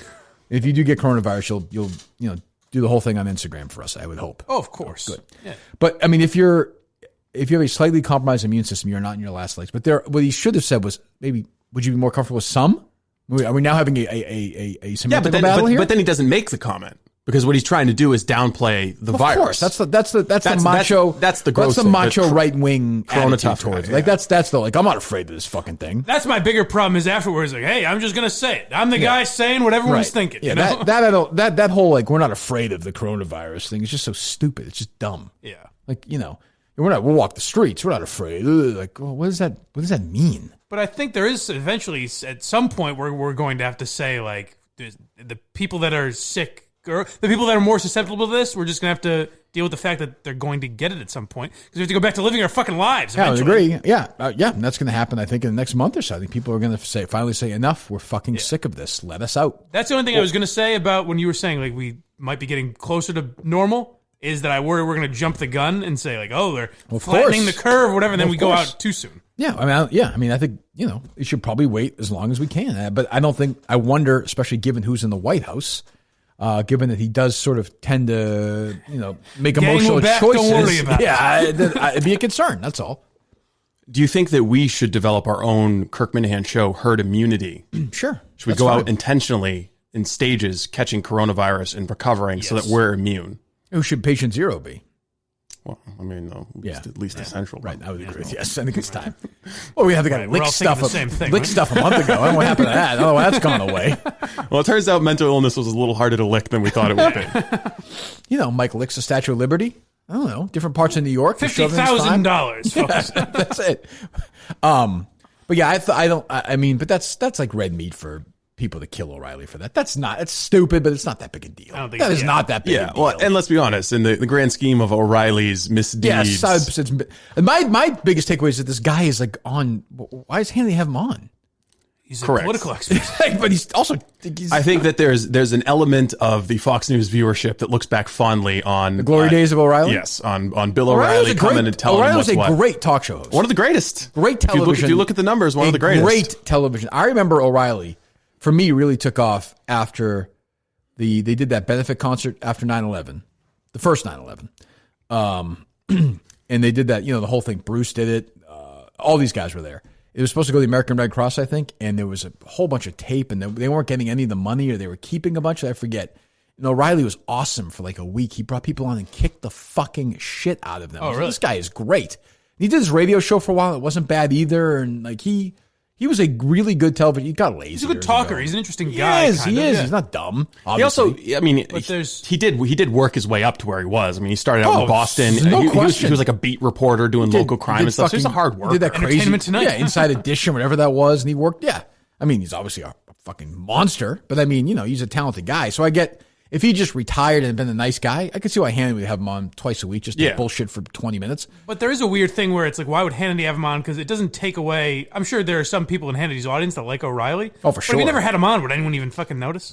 That's what I mean. There's no real upside to right. it. To have just it's weird but then again, I think where's the backlash? No one's saying anything. As someone who reached out to his people and booked him, I think he has this kind of elder status in the conservative part of the country. I'm sure. I don't. Where doubt he's like, there's a whole. Fucking Trump retweets him once in a while. Yeah, it doesn't even matter. A whole generation of nightly news watchers basically had their political thinking programmed by Bill O'Reilly for 2 decades. I know I always get caught up on this, but like he's on the radio in Boston, and no one cares. People drove me out. Yeah, they drove Jerry. Like it's correct. This guy is essentially raped women, and he's on. And like the people who really care about women supposedly don't even care. It's also amazing though. O'Reilly's a great example of why those guys make I don't understand why those guys make so much money because like Tucker came in and didn't skip a beat really. They're very replaceable. When Megyn Kelly left, sure, but at some point they're not though. Like if Tucker left, who would then go in? I don't know, but they would not be as successful. Like at some point you Kilmeade. Yeah, and it wouldn't be a success. Like at some point, there is that line where diminishing return. Yeah, where I agree. There's that core Fox audience is going to watch no matter what. Yeah, and Tucker's good. I like Tucker. And Tucker's also good. That's the thing. So if you replace our good friend Tucker, yes, good. Yes. Hopefully, we'll have him on again soon. I would hope. Yeah. But then you replace Tucker with somebody who's not as good. Like Tucker is, better than O'Reilly now. Oh yeah. He's less biased. Like you don't. Yeah. He's less. You don't dogmatic. Always know what Tucker's going to say. He's probably the least, in a weird way, the least popular person in that core Fox News crew of the core Fox audience. He might be the least popular, even though the show's really successful. Yeah. Because occasionally he disagrees. Yeah. I'm talking about that die in the wool. Yeah, I think, but I think that because he is so good and people trust him, he does have a little bit of free reign to go off of like the conservative talking points. But like I put Laura Ingraham on, I'm like, man, I know what I'm getting here. Exactly. Yeah. Like, Hannity, I know what I'm getting. It's just boring. Same with the other one. Like here's fucking, Maddow, here's fucking Hayes, here's whoever, they're same old shit, Brian Stelter. It's all the same. All right. Well, anything else, Steve? I don't know. I thought it was kind of interesting, the philanthropy games that you're seeing played with the billionaires. I think Jack, the guy who $1 billion owns Twitter. Yeah, he gave like I think 28% of his equity in Square away. It's going to be billions and billions of dollars. No, I don't care about that. At Mr. B Glovehead. At Mr. B Glovehead is Old Man Yells at Music site I just found out. Oh, he has a Twitter. 8 followers.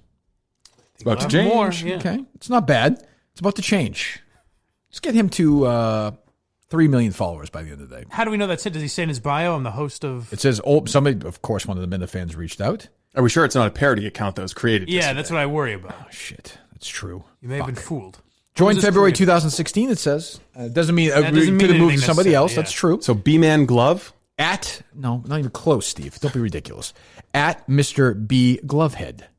Oh, way off. I mean, really, it's insulting. Insult one of the greats like that. At Mr. B. Oh, got him. Yeah, no parody account would make that the handle, I don't think. Careful with that, Mike. At Mr. B Glovehead. You're probably right, though. Yeah, we got tweets from this guy talking about... Oh, he's got a blog. He's got a blog that he posts that he keeps active? I'm very aware of that. Look at this. He's not that active on Twitter. That surprises me. He's got a good tagline on his website, though. Pain-free nostalgia waxing. I like that. A guy who used to wear a glove on his head for school presentations is now old and writing about old music from the American, Canadian, UK pop charts. Canada somewhere. So he's kind of playing... 11 followers, try 12. He's kind of playing to his fans that remember him as Glovehead. Yes. Well, yeah. But now he's going down a little bit of a different path. He's got a little bit of Howie Mandel in him. He's Canadian. He puts shit in his head. Yeah. Probably germaphobe. Yes. The guy's got 12 followers now on Twitter, just like that. Well, boom. Have you retweeted him or anything? I haven't yet. Let me take a look here. See if there's anything you can endorse. It'd be great if we found he's a neo-Nazi or a fucking... I mean, look. So, all right, guys, Roger Shroop is not who we thought he was. I appreciate maybe the art, not the artist, you know? Yeah. It's all sort of... He just tweets about his episodes. Yeah. You know what? I'll retweet his last episode. There you go. The Shroop Man. Second best podcast in the world. How about that recommendation? Portnoy's going to buy it. He might. Second best podcast in the world. Live tweet. There you go. Fucking just enjoy your life being changed now, Bobby. Becomes a star. You better fucking not. I don't like the fact he's ignoring me, though. We can't book him. He's too big. He becomes too big. Can't do it. All right. So philanthropy. I'm sorry, Steve. I got very excited. Oh, I was just thinking there's a lot of shaming going around because Jeff Bezos donated $100 million. Oh, I hate that. I know we do this. Yeah. I mean, it's fine. If he wants to donate his money, whatever. Yes, he could probably give more, but I like the Darren Ravel tweet where he's like, I'm not one for donation shaming, but Jeff Bezos gave the equivalent of $57 for the average American. It's like, I'm not one for, I don't want to donation shame, but donation shame. Does Ravel have to put hypocrisy in every statement he makes? I guess like, what? Is that purposely what he's doing? I mean, I know we dump on John Henry for not doing anything, but the fucking guy donated $100 million. That's when it becomes a difference, when you're shitting on a guy for donating $100 million. Yeah, I mean, what have you done that's anywhere close to equivalent? But I mean, you also have to praise Jack for giving that much money. Of course. I mean, that's a huge contribution. But I would also say that it's in Jeff Bezos' best interest if the economy recovers more expeditiously. But like, how much should more people will be buying shit from Bill Amazon. Gates give? Should he give $5 billion? $10 billion? Like, what point do people say that's enough? I don't know. Yeah, he's given like a lot of his money. Yeah, I know. Oh, of course, I know. He and his wife have a foundation. It's unbelievable. But I'm just saying, like, he's also doing more targeted philanthropy, and like, he's running like 7 different labs to try and come up with different vaccines and medications. No, I know, but I'm saying, but you could make the well, he still has whatever X amount of money left over. Why does he give $8 billion more? Yeah. Or what? Like, you could do that all day. I think there is room for enjoying your fucking riches. Like, if you made billions of dollars, you should be able to keep some of it. We have donated shouldn't fucking dime. shame I don't everyone. think. It doesn't matter. You know, I've donated hundreds of thousands of dollars. I'm not talking about it. It doesn't matter. No, that's because you're a very private guy. Yeah, I mean, don't like to brag. No, it's not my thing. I've helped support a small Canadian podcast. Music. I'm trying to keep the arts alive. You need music in times like this, and historical documents. I'm trying to do the best I can here. I would say the estimated value of a Kirk Minihane retweet is about $100,000. I would say roughly, yeah. That's what as an influencer, I would say that is yes. That's what we charge. Fair. Yeah, that seems to be reasonable. I may start doing that. By the way, I like the feedback. Seems like people are into this 5K. We just need to figure out how it's going to work. Right? So here's what I'm thinking. People go. How far did you go for your run yesterday, Mike? Day one, your training. Oh, 6 miles. Oh, dude, that's too much. I think you got to pace yourself. I walked a few miles. I had a listener reach out and say that they are a blind running guide. Really? And they want to help you for the race. And that could help me. I said he's on his own. Because I said nope, he's on his own. Well, what I was thinking was I'm going to have to find a track if I have to run the whole. Would you want thing. a guide's help? We can do that. It's going to be like sure. a man holding your arm or a woman holding the whole time. I don't know how I feel about that. Well, I'll think about it. Put me in touch with the guy. Okay, we'll do. Yeah. I'm happy to do that. I could lend you Ziggy if you want a seeing eye dog. That could be good. That's true. Yeah, the Clydesdale might help out. All right. Yeah, maybe Mike should have 50 dogs. Yeah. Coughing on him. Just give like a bunch of balloons and he can float away to start the race. That's the only thing I was thinking. If I do have to run the entire time, then I'll have to find a track or something so I know there aren't any, so I can avoid the elements. Yeah, there's nothing worse than running around the track. Why'd you say that? It's just boring. I guess for you. Oh, yeah. But for me, I can't run around my... Right. Mike's not looking for an exciting run. Right. I think we should mix in some minefields for Mike on the run. I think we might have to do that. All right. Design I know your old boss would do that. Yes. And, he's apologized. Joe Zarbano, yes. Yes. And he's apologized for that many times. We have people running around with football pads trying to knock him down. Just random, bumps and stuff he can fall over. A couple of gauntlets here and there. So I got a lot of feedback. Seems like a lot of people are interested. I want at least 1,000 people doing it. I'd like all 50 states represented. I don't think that's asking too much. But we're going to get more and more information, I think, trickling out next week or so. We kind of get moving on it. Yes, we do. We're working on it. We'll have a website up. And I think what we're going to do is have people pay a fee to participate, and then they'll get a free T-shirt. Okay. And we got a couple of designs we're working with. So piss everyone off. We're going to gouge them here. And again, I'm not, look, if you're going through shit in your work and you've lost your job, to that I would say, fuck off and get a shirt and sign up. Pony up the $80 we've got our own. I mean, this T-shirt is $140, but wait till you see the feel of it's going to be incredible. The quality is pristine. Yeah. No, look, if you're going through shit, don't worry about it. This is for people who are in a good spot and want to do it, and it's who aren't being pussies about it. Yes, the first 5K back in America since the pandemic started. Good, Steve. Well, the pizza fund was rolled into Penn stock, so we do need people to get out there and support us. That's true. Steve recycling his incel jokes now, which is nothing. Remember who you're talking to. Well, sometimes not everyone watches both. Well, sometimes somebody who does watches everything, pays attention to everything. Right. God, Jesus. It's like working. Who's the comedian from yesterday? The hack? What's his name? The guy who called up the worst comedian ever? Tom Myers. Tom Myers. We have any Tom Myers jokes or no, Steve? Look that up. You can find them. I think we pulled him. Yeah. We pulled him a long time ago. A long time ago, when we started doing bad radio, I found some bad stand-ups too, and Tom Myers was the cream of the crop. Let me hear. Watch, I wind up loving this guy. Oh, I think you will love him. Look up Tom Myers. His latest album was "Make America Innate Again." I like that. Yeah. This guy's super successful? Oh no. Really? He's just nobody? Yeah. Is he become more successful because he's? I mean, sort of. He's like a cult hero, but I think he lives with his parents and worked at a 7-Eleven or something. Like he's become. He's not a comics comic. You're not saying. I think the opposite. I think he is a comics comic. Tom does Myers, it for the love of the game, right? Myers. Right. Give it up for Tom Myers, everybody! Come on over here. Yeah, I am from Baltimore. I do travel around the country, and traveling around the country, I've learned one thing, is that every single major city, and I've been to most of them, every single major city has that one neighborhood that you really want to avoid. It's the neighborhood where you're walking down the street, you look over on the sidewalk, and you see a used condom lying on the ground. And the used condom doesn't bother me so much. It's the fact that there's a dead drug addict still wearing it. It's got laughs. He gets some laughs, but we'll see where this goes. Oh, you know where this goes? Hey, I keep everybody on their toes. I've listened to this maybe 1,000 times. So this is going to be a wild set right here. Would you say he's one of your inspirations? It's going to be a wild set. Yeah. He buckles you up for insanity. I like had that. a very good job before I did this, but I got fired because I called in sick the first week. I was a action film stunt double for Steve Buscemi. He looks vaguely like Steve Buscemi.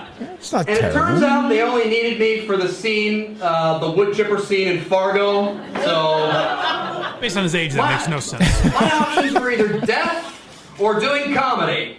And depending on how my sets go, the two aren't necessarily mutually exclusive.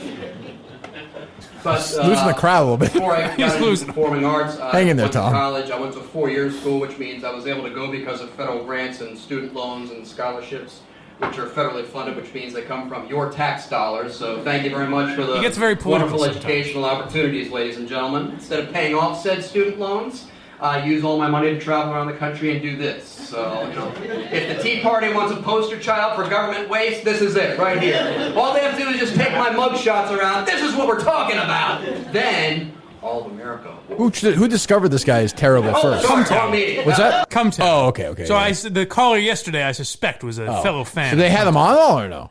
No, they've tried. He refuses. Oh, he won't do it? No. So it's just stuff like that the whole time? Basically, yeah. So it's just the worst joke is the one he did yesterday, bong hit transplant. Okay, because he's obviously terrible, but there are a million terrible comedians. Why they land on him? That's not. So I think they know him from like coming up and stand up. Like one of them's from Baltimore. Yeah. So I think they know him from coming up, but also like that's not his worst. If you listen to his.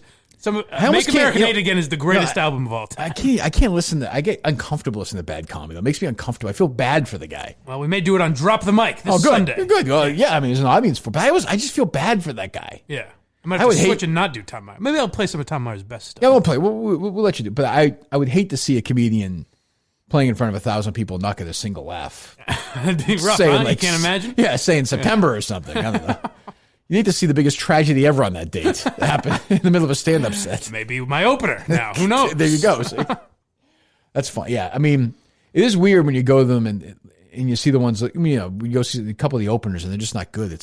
You do feel bad for them. Like, this is their life. This is what they sit around and think about all day, and this is what they come up with. Well, what I get now is I go to Laugh Boston a lot. Yeah. In Boston, and some of the same openers I'll see multiple times because that's just who's available. I don't know, they might work for the club or whatever it is. And it's like, jeez, they bombed last time and they're bombing this time. It's weird. But it's a tough life. Very strange. Yeah, I don't know how they, I'd be curious how many comedians in America today. I've been thinking about that. Are out of work? Well, not even that. Oh. Well, yes, but are actually making a good living. I'm not talking about Oh, before this. Yeah, I'm not talking about podcast people or TV. I'm talking about your good old fashioned hitting the road comedians right now that are still making a damn nice living. I think all the money's probably in the YouTube people, right? I don't know. I mean, like PewDiePie, for example. You wouldn't consider him a comedian. No, I'm talking. People like him because he's funny. I'm talking stand-ups are making money. I'm talking about like Richard Lewis types, who's older, but you know what I mean, like a comedian in their 40s, 50s. Those guys, 30s. There are not as many that are just doing it like because you said take podcasts and all that shit out. That's of it. what I mean. Just your even there are people like Steve mentioned YouTube. There, like Andrew Schultz kind of created a model where you can do a lot of it on YouTube. Right. But guys that just make their money from touring, there aren't a ton. I mean, the big boom was in the 80s. Essentially, every town that a comedy store opened up. Yeah. Everywhere. Like they used to say, I read about these guys saying they just fucking open. You do 20 nights in a row. There'd be 6 fucking comedy clubs in like Tacoma. Yeah. And then it just went away. I mean, do you think the guys who do Laugh Boston that you see, are they even getting paid or are they just looking for the promotion? The No. The guys I see. Well, like the headliners get paid. The headliners all get paid, yeah. I mean, like Steve Sweeney or like...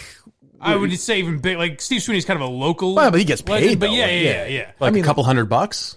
Oh, no, thousands. Well, who are you talking about? Like who? Dan Soder. Oh, no, those guys. Tim Dillon. No, those guys get paid. I mean, those guys. They're the level where they would go on certain podcasts. I can't mention anymore. Like that. Like they are regulars on podcasts like that. See, I just think I don't even watch enough late night television to know. Does like Fallon have like a stand up segment? Yes. Well, Fallon not as much. Like a monologue, opening monologue. No. I mean, like Fallon bringing a stand up guest on. Yeah. Like it's usually music, but sometimes it's comics. Right. Does Colbert? Conan does it. Colbert does it. I know Conan does it. That's true. I knew that. Kimmel, I think, very rarely, if at all. Right. And Fallon somewhat. I mean, that feels like that's from a different era almost now. Weirdly, like it's weird too because I think on Colbert you like have to wear a suit or something. Oh, really? Yeah. So it's like they try to keep that old tradition. But. Yeah, I mean that's what it used to be back in the old. I mean, I know Letterman had to wear a suit. I'm not sure about Colbert. Johnny had to dress up too and do the whole thing. That was the big moment. That was like their life right there, which is crazy. Like your whole career was built up to that, but if you fucking bombed, it was over. Yeah.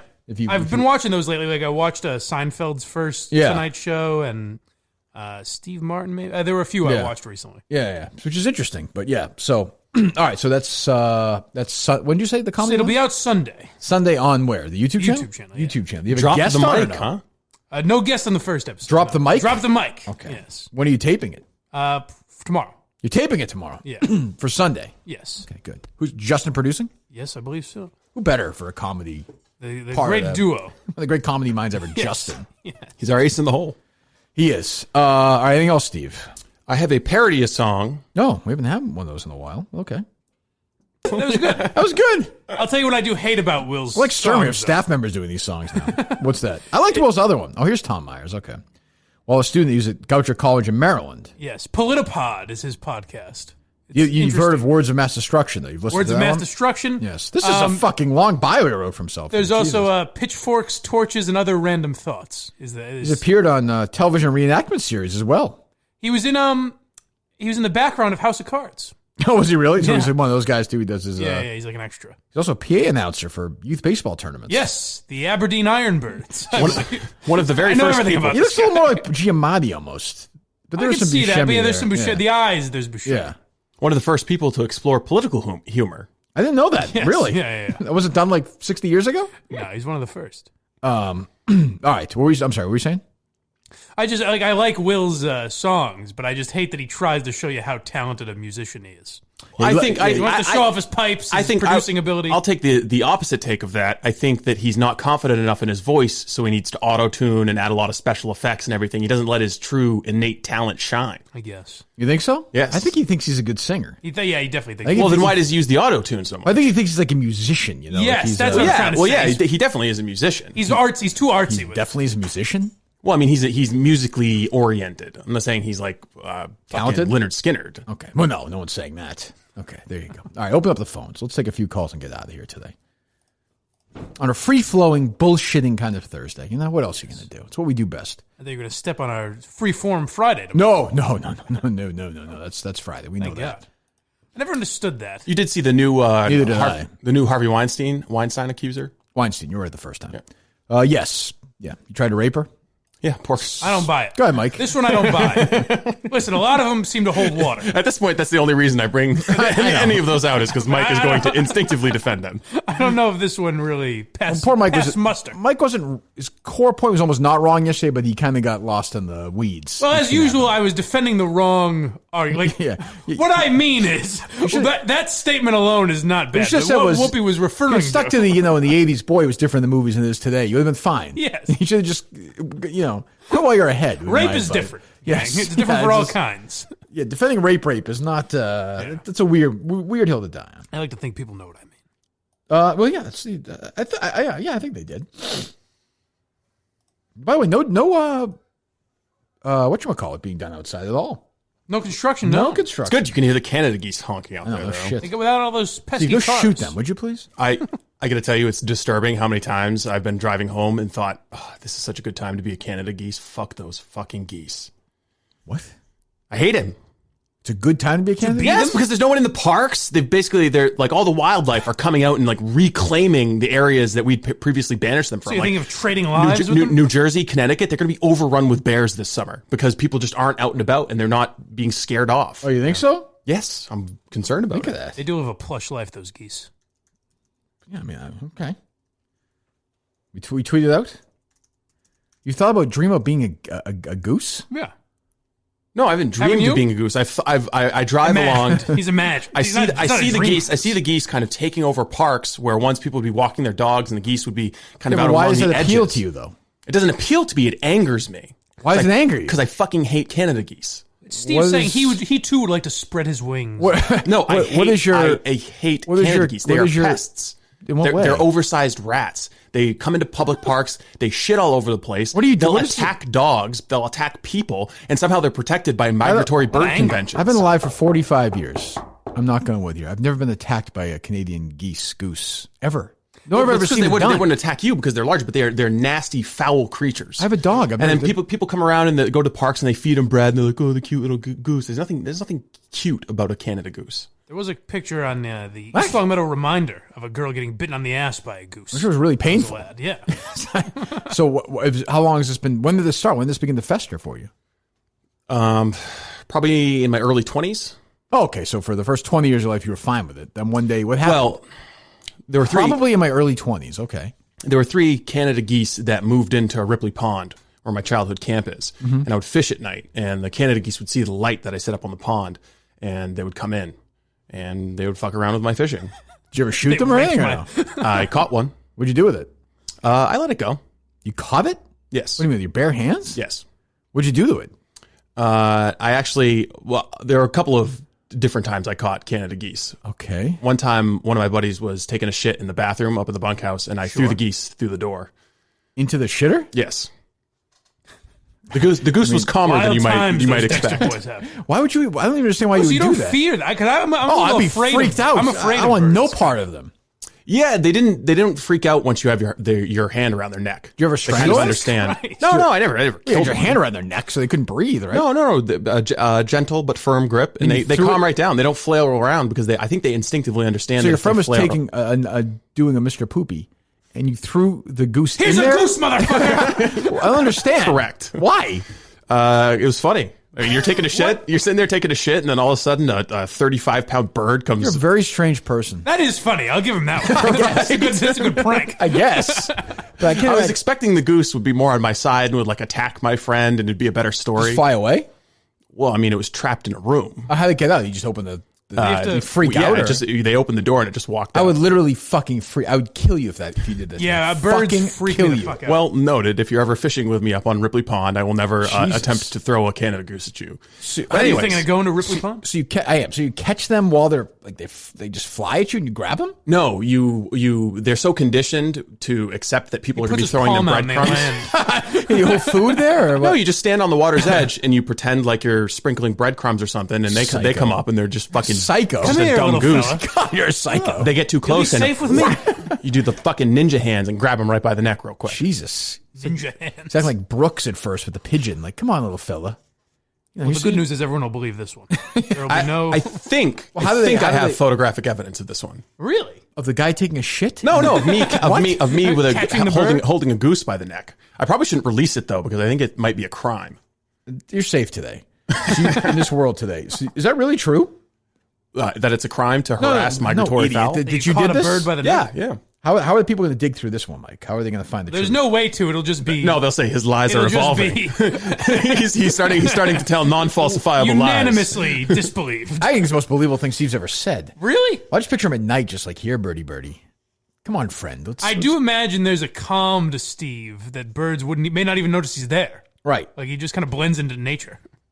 Is fishing at night better than during the day? Sometimes it is. On Ripley Pond, it definitely was. I would enjoy that. Did you tweet the number or no? Yes, I did. Yeah, when did you do that? Well, hold on, callers. We'll get to you in a second. By the way, the Masters will be going on right now. It's Thursday. We'll be well underway at Augusta National. It's fucking depressing.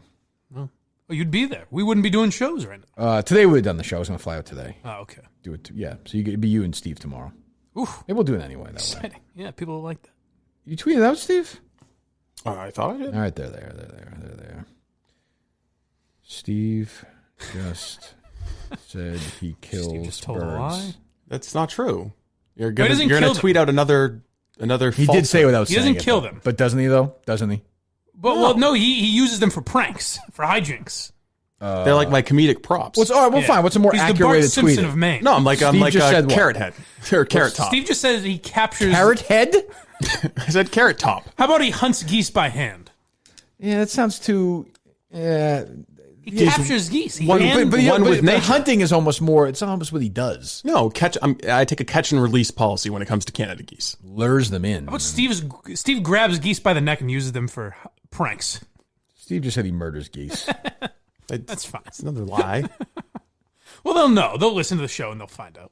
Geese, right? Geese.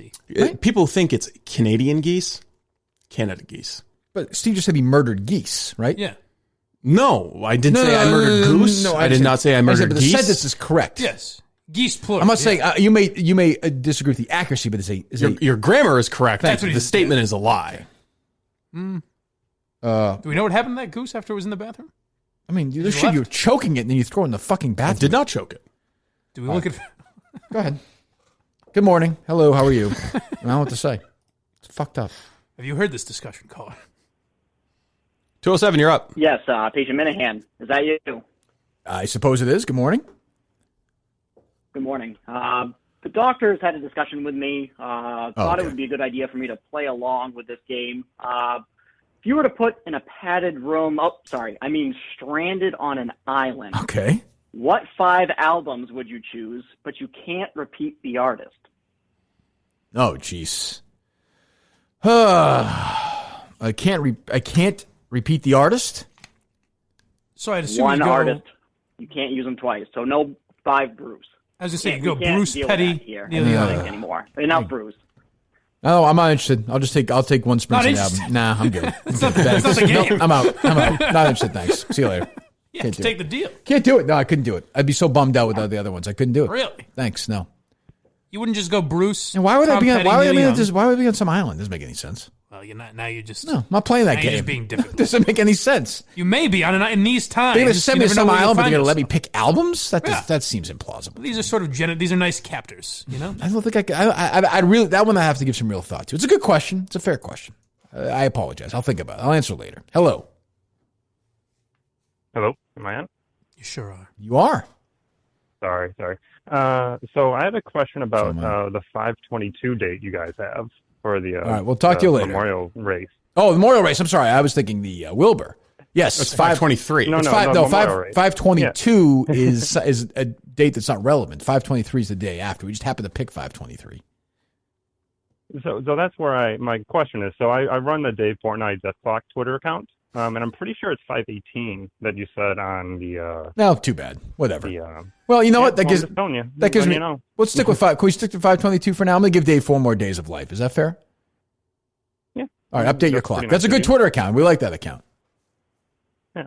All right. Okay. I do understand that's your entire existence. I don't mean to. Oh boy, some controversy here. All right, Minahan. Fine.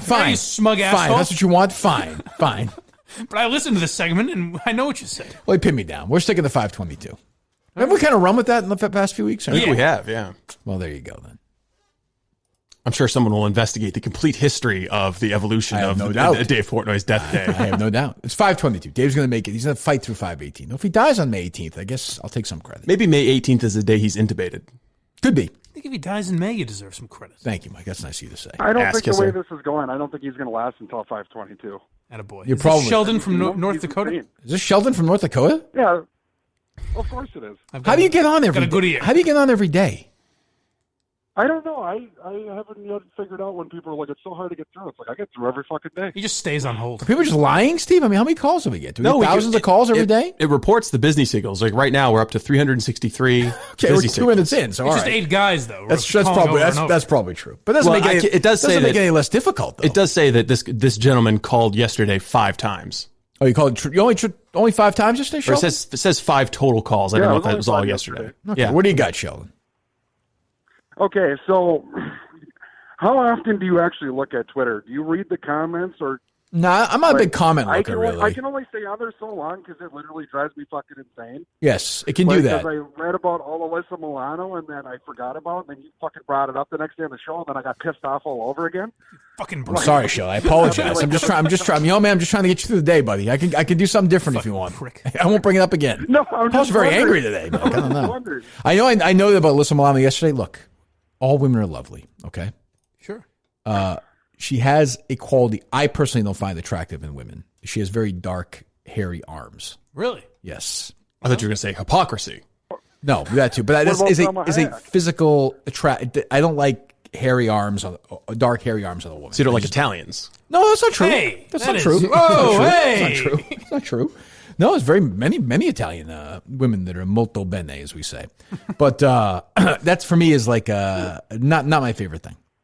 Huh? Look it up. If you disagree, that's fine. Look, But those arms weren't as hairy at when she was on Who's the Boss. Am I right, fellas? Googling Alyssa Milano hairy arms. Do it. It'll take you to the promised land. What do you got, Shell? I only know her from My Name Is Earl.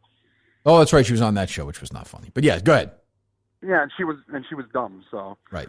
But I mean, do you have to give yourself a timeout from looking at social media? Oh, Twitter. I mean, the world is just so damn dumb. I mean, I get worked up when I see yesterday there was a fight between, and I mean, for me to get into this, a man who's accomplished so much, between Blobe and Phil from Discord. I don't know who's right, who's wrong. I don't know what it is. Blobe is right. Is he or no? That Phil's a real piece of work. Okay. I don't care for But I was finally like, can we just get off my Twitter with this shit? What are you fucking fighting about? It's just, that stuff annoys me. Honestly, I find that stuff way more annoying than the pandemic, if I'm being totally honest. It just aggravates me. I get aggravated by it. But the comments, if I tweet something, I generally don't really give the comments a second look. Because whatever. I know you people go through your notifications though. Stuff though, because he gives yes, I do go through my notifications, but not all the time. He's What's an that? angry guy. Who is? Mike. That's Me? why he doesn't see everything. He gets mad. He has to give himself a timeout. Mike Geary? Yeah. An angry guy? Oh, yeah, there's a lot of anger there. Yeah, I agree. Yes, I agree. Jesus Christ, I was kidding, Mike. Settle down. I don't want a pussy, right, Sheldon? That's what I'm talking about. I'm laughing. Sheldon will talk to you tomorrow, I'm sure. I have no doubt. I like Sheldon. Confirm, Steve, or no? Confirmed hairy arms? Yes. Alyssa Milano tweeted out September 6, 2016, hashtag, I've learned to accept my hairy arms. Yeah, that's okay. So she's an admitted hairy arm haver. Yeah, listen, there are plenty. Shamed by pigs like you. I'm not shaming it. I'm sure there are plenty of fellows that's what gets their blood going all the way up to the tippy top. Well, where Italian men learn to shave. Where's that, Steve? From their mothers. I mean, come on. Come on. This guy is Ladies and gentlemen, the congressman from the 2nd District. Oh, but seriously, folks, Governor Baldacci. I'll be here all week. He's a good sport. Well, Governor Baldacci, is he Italian? He's a good He sounds sport. Italian. He is, There you yes. go. You know where the governor learned to shave, right? His mother. Ladies and gentlemen, Governor Baldacci. But in Italian, tell all the jokes you want, right, Mike? Absolutely. No trouble. Nobody gets in trouble for that. No. He was saying this about you know who. Correct. Yeah. Correct. All right, who we got? Yo, what's up, motherfucker? Okay. What? Yo, what's up? Somehow it's just not funny the 14th Finally time. hit the point. Are we What the fuck? I haven't been listening to every. Are we call. licking? Are we Are we licking clit and sucking tit today, or what? You know what I'm saying? All right, whatever. I think Ralphie Cifaretto Oh is Jesus! just about equal to Richie Aprile. That's fine. I don't mind people who say that. I'm comfortable with that. I have no problem with that. I just don't look at him Ralph as the was great. same level of villain because he was on their side for so long. I mean, he was always on their side. He was just kind of an asshole. Well, he was firm about himself though too. Yeah. I mean, he was a sneaky fuck. He was from. Didn't he bash in the girl that Tracy, that was not a good moment. He killed the and he did it. He did it at the Bing too. He disrespected the Bing. You can't do that. You can't do that. Well, name her Tracy. She could grow up to be a cocksucking slob like her mother. Just like your mother. You can't disrespect your phone line's terrible. You can't disrespect the Bing. You just can't. Plain and simple. Can't do it. It's my favorite, probably my favorite line in that entire show. It's good. Ralph was great. Ralph was great. Johnny Pants is awesome. All right, who we got? Howdy. Hello. How are you? Pretty good. Do you boys talk sports? We try to. Yeah. We're listen. I love this. I love these guys call. What do you got? We're here to talk sports. What do you got? It's been tough lately, my friend. What do you got? Give me something. Go ahead. I'll talk about it. Go. What are the odds that the Patriots trade up and draft Joe Burrow in the first round, first pick? Okay, so now, great. So hold on. So great. Now you ask Belichick. I mean, have you been paying attention? Take it easy on him, Kirk. Hang up the. Hold on for a second, you fucking asshole. Whoa. We'll do it here. I don't care. We'll do it here. Give me Belichick's history of trading up to make moves like that. Go ahead. I'll wait. The floor is yours. Go ahead. The floor is yours. Go ahead. A talent like Joe Burrow. Go ahead. The floor is yours, you hick. Phenomenal. You inbred fuckhead. The floor is yours. When has Belichick done that? When has he done it? He's never done it. Give me another example. Go ahead. Enough. Burrow. You win. That's 10 examples. You win. You win. For history, time after time, people like you and critics want Belichick to move up to make. Again, when are you going to learn? He's not going to do that. That's not going to happen. He has a system. Has it worked? Oh, I don't know. Take a look at the record, you shithead. Well, thank you for running my day. Fuck off. Hey, don't worry about it. I thought it was a good question. I can't believe when people challenge Belichick. That really pisses me off. Grinds my fucking I think asshole. after 20 years, he'd gain a little credibility, you know? Oh, it's unbelievable. Are they loaded up, Steve? They are. Good. Maybe we should take some sports calls tomorrow. Now they've got your dander up. They do. Maybe all sports tomorrow. Who we I got? was wondering if we would go through the Oh, we every definitely genre. will. Oh, we definitely will. Hello. Hey guys, it's Jimbo from Vermont. Is Mike Same there? guy. Mike is here. All right. Well, Wouldn't it, I'll try I feel to like do you would my have heard of best. it. If I wasn't here, wouldn't you have heard about it? Mike got fired. They have that that hopeful tone in their voice. It's like maybe the answer will be no today. Oh, he just hung up. He did? Yeah, he's disgusted. Fuck. I was just wondering if I should listen today or not. Mike showed up shit-faced this morning. We had to send him home. Guys just sitting there in Vermont, just looking out the window, thinking maybe today's the day. If I didn't show up, you wouldn't have like Mike. This fuckhead didn't show up. Was he also listening to the last calls or no? That's true too. Yeah, he'd been hanging on for a little while, so he knew. I just wanted to confirm. Maybe there's a Mike soundboard. Could be. Hello. Hey, Kirk. Good morning. I got a song for you. Oh, you're gonna sing it to me? Oh. No, I'm gonna play it. I'm gonna play it. Oh. You ready? Okay. This won't be awful. Well, let's see what else. Open mind. Oh, that's mean. That's cruel. Oh, You're an asshole. what a piece of You're a shit. fucking asshole. You know that? Fuck you. That's fucking That's mean. pretty funny. Fuck, no, it's not. That's torture. Fuck you. That's How's fucking. that make you feel? Fucking apologize. That is so mean. Fuck off. I feel the same way. Trust me. I watched really do. I'm sorry. about an hour's worth of old Masters highlights on YouTube last night. And I will admit I tasted my own semen after I masturbated to it. Not a boy. Yeah. And how was it? Tasted like the water of the 12th hole at Augusta. What's that? Probably does. Rays Creek itself. Yes. So when Hollywood takes over this coronavirus and does their thing, who do you have starring in it and in what role? I don't understand the question. Like Ken Jeong. Like a. What do you mean? Like the coronavirus movie itself? Yeah. Right. Who like they did with the Boston Marathon. They made. I got you. I thought you meant like an action movie where a guy saves the world from coronavirus. Well, it's Arnold Schwarzenegger. It will be Wahlberg doing it again. Right. Yeah. Yes. Yes, Mike. That was my. I could see the Peterberg Wahlberg team doing one of those again. I mean, Steve's guy, The Rock, could do it. Who did they bring in as Fauci? Richard Dreyfuss, maybe? Slim down, maybe have him lose some weight. Dustin Hoffman would be good, but I think he's persona non grata now. Is he allowed? Gary Sinise? Yeah, he's a little young, though, I think, for that. Maybe. You could do it, though. The thing is, you can't play Trump. Trump's unplayable. Yeah, I'll tell it to Alec Baldwin. Well, you can't do it seriously. You almost have to do it without Trump, like guys behind the scenes trying to... Imagine a Trump movie. I wonder how they would even do Can't. A movie that Trump is in. Who plays Mike Pence? My vote's for John Featherston. My vote's for Matt Carano. I was trying to think of Neil Patrick Harris or something. What do you mean? Why? That doesn't make any sense. No, it doesn't. Matt Carano makes sense. That's good casting. Right. In real, what Hollywood guy would play Mike Pence for real in a movie? There is an actor that looks like. What's his name? Fuck. What's he in? Son of a bitch. Brolin. James Brolin. Oh, James Brolin's not bad. He's a little beefier, but yeah, he could do. He's got the hair. Yeah. I could see that. Featherston would be good casting for sure. Yeah. But yeah, I think that's you got to find it would be one of those guys like Wahlberg would play like 9 composite roles that never existed. I watched that movie with Jerry that night, the marathon movie. Yeah. It's amazing when you watch it. We have different reactions to somebody. We went to like a screening and we walked out and Jerry was like, that was great. I'm like, the fucking character was made up. Like he's a superhero. Like it's insulting.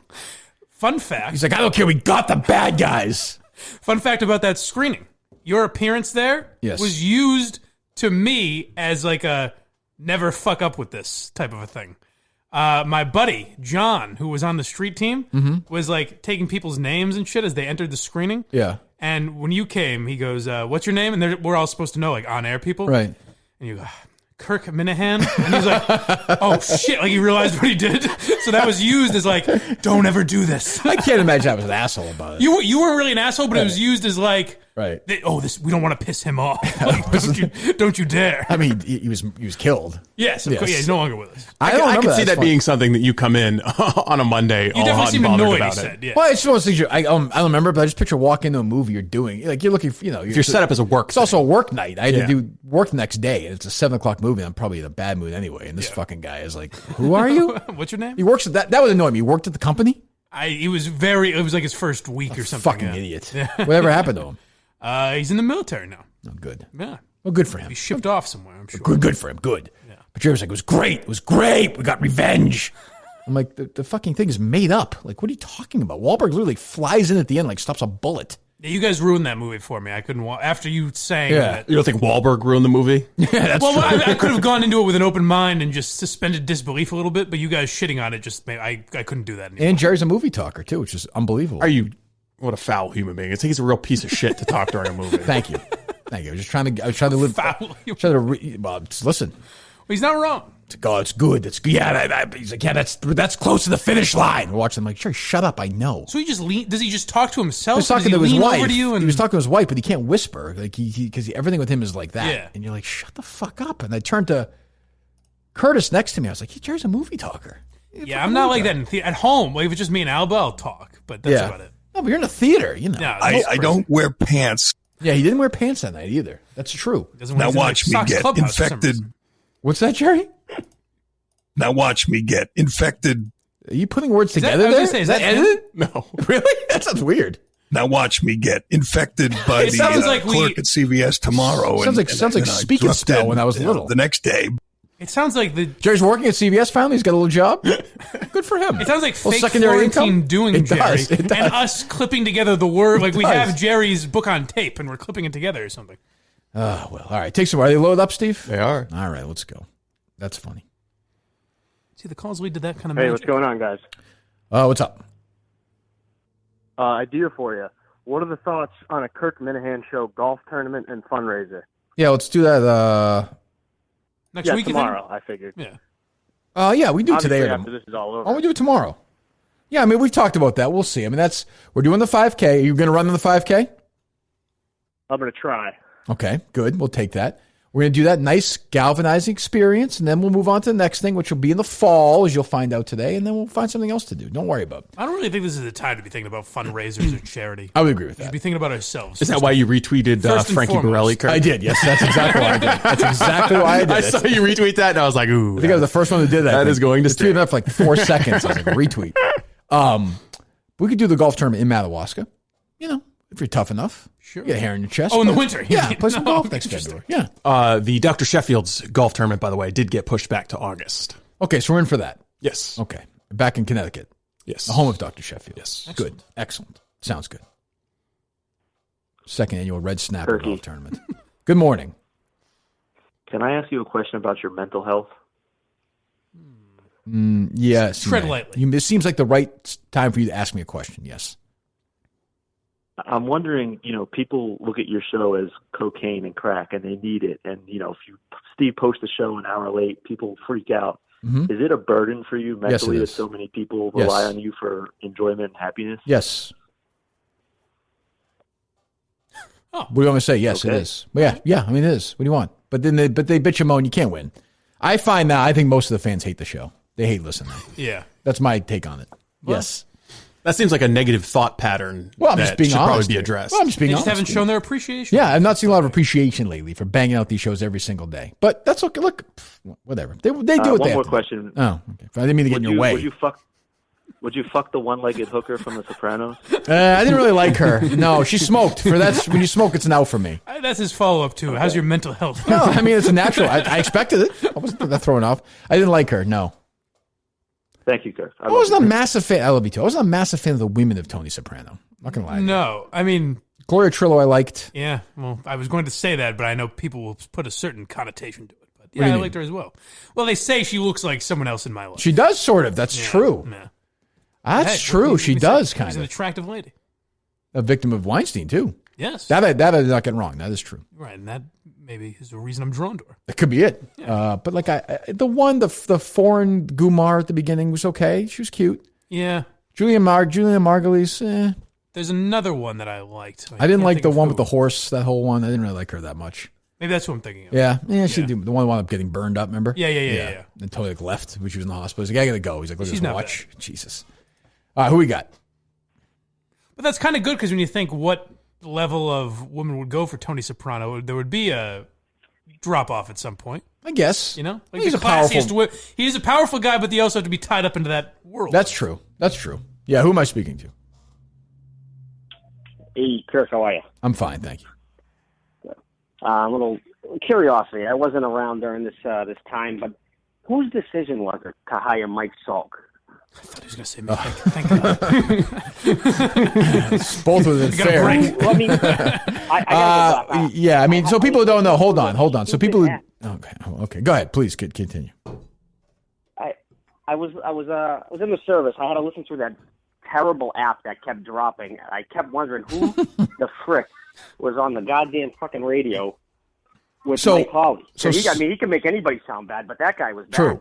So Mike Salk, if you don't know, if you're listening, and a lot of people don't, you probably know who he is, right, Steve? No, not really. I mean, I know we've talked about how much he sucks. He's out in the worst Seattle now. decision EEI or any radio station, probably. They turned his radio show into a podcast that was awful. I think we played some clips last year.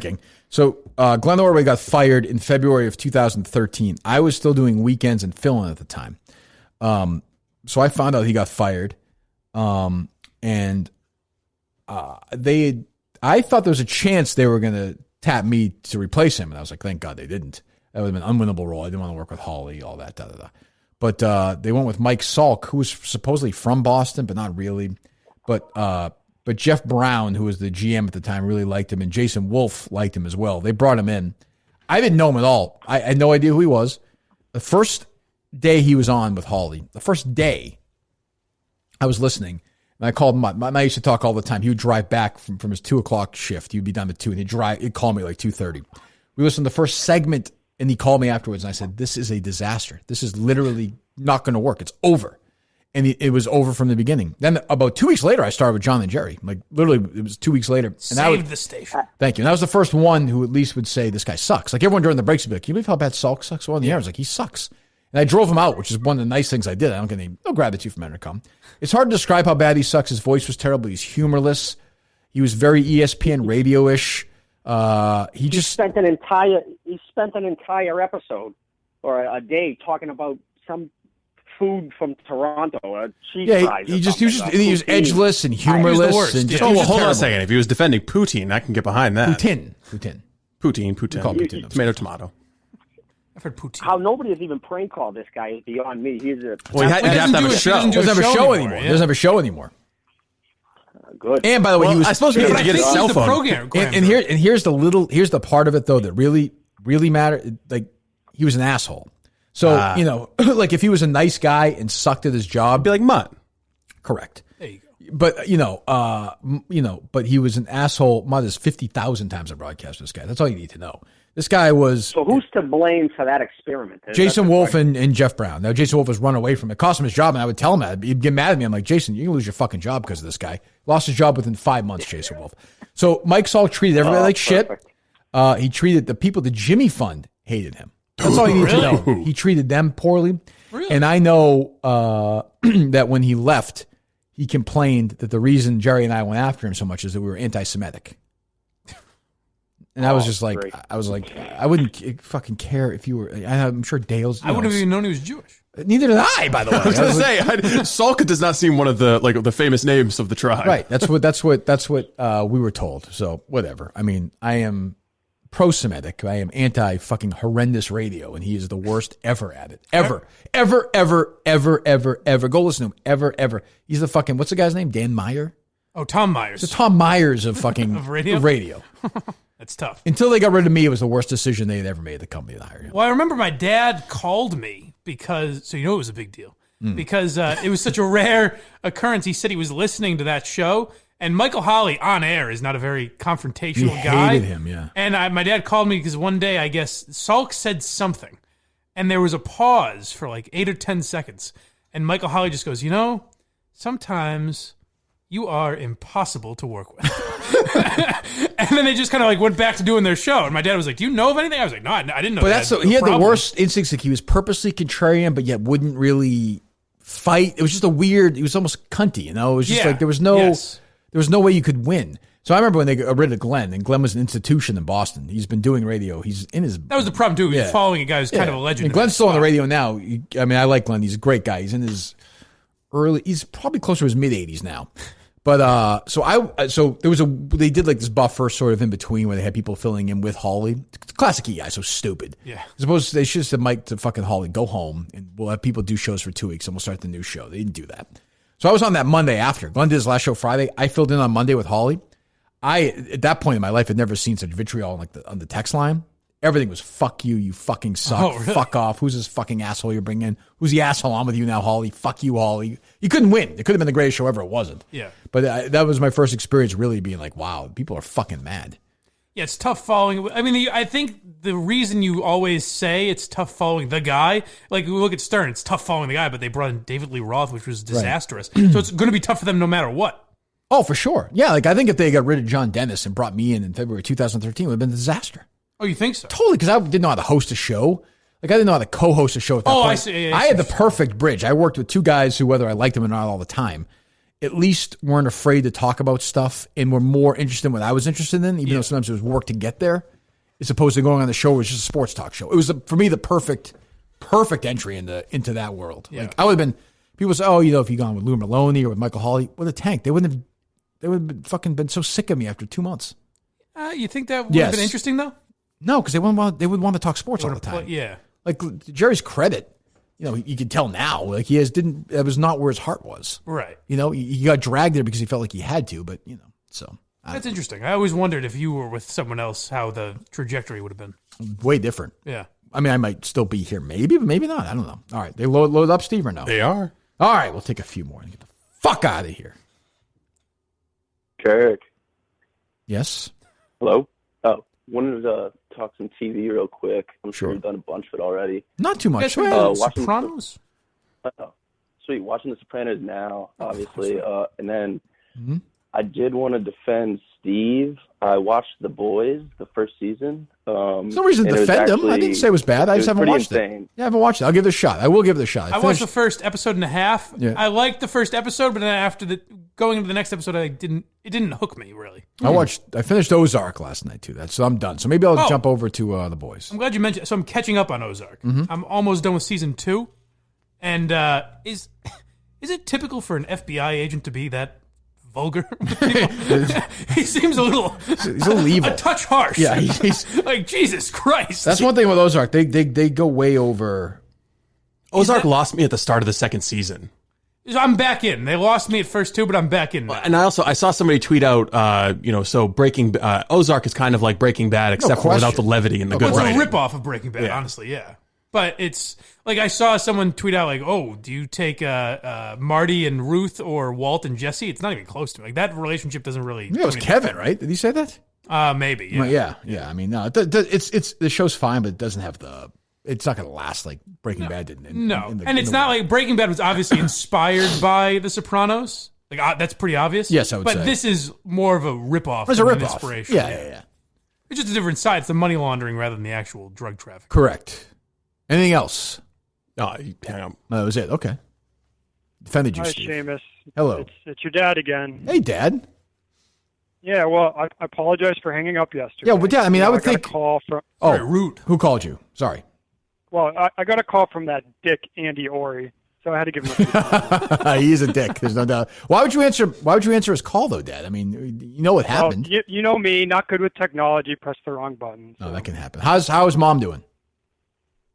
She's doing good. Patricia's doing pretty well. Yeah, I know her name. Yeah. How are you doing? How's the radio.com cast pod going? Good. It's going very well, Dad. Yeah. Dad, it's better to let Dad think I'm still in the traditional world of radio. I don't think he would like the risks being taken. Oh, really? Yes. Oh, good. Things are. Yeah, you know what, Dad? Actually, I'm doing the weekend show back on the EI too. I'm talking Sox, talking Celtics. So that's good. Maybe that'll bring it back. Yeah, things are much better, Dad. A little sports writing. Yeah. And how's Mutt? He's staying off the sauce?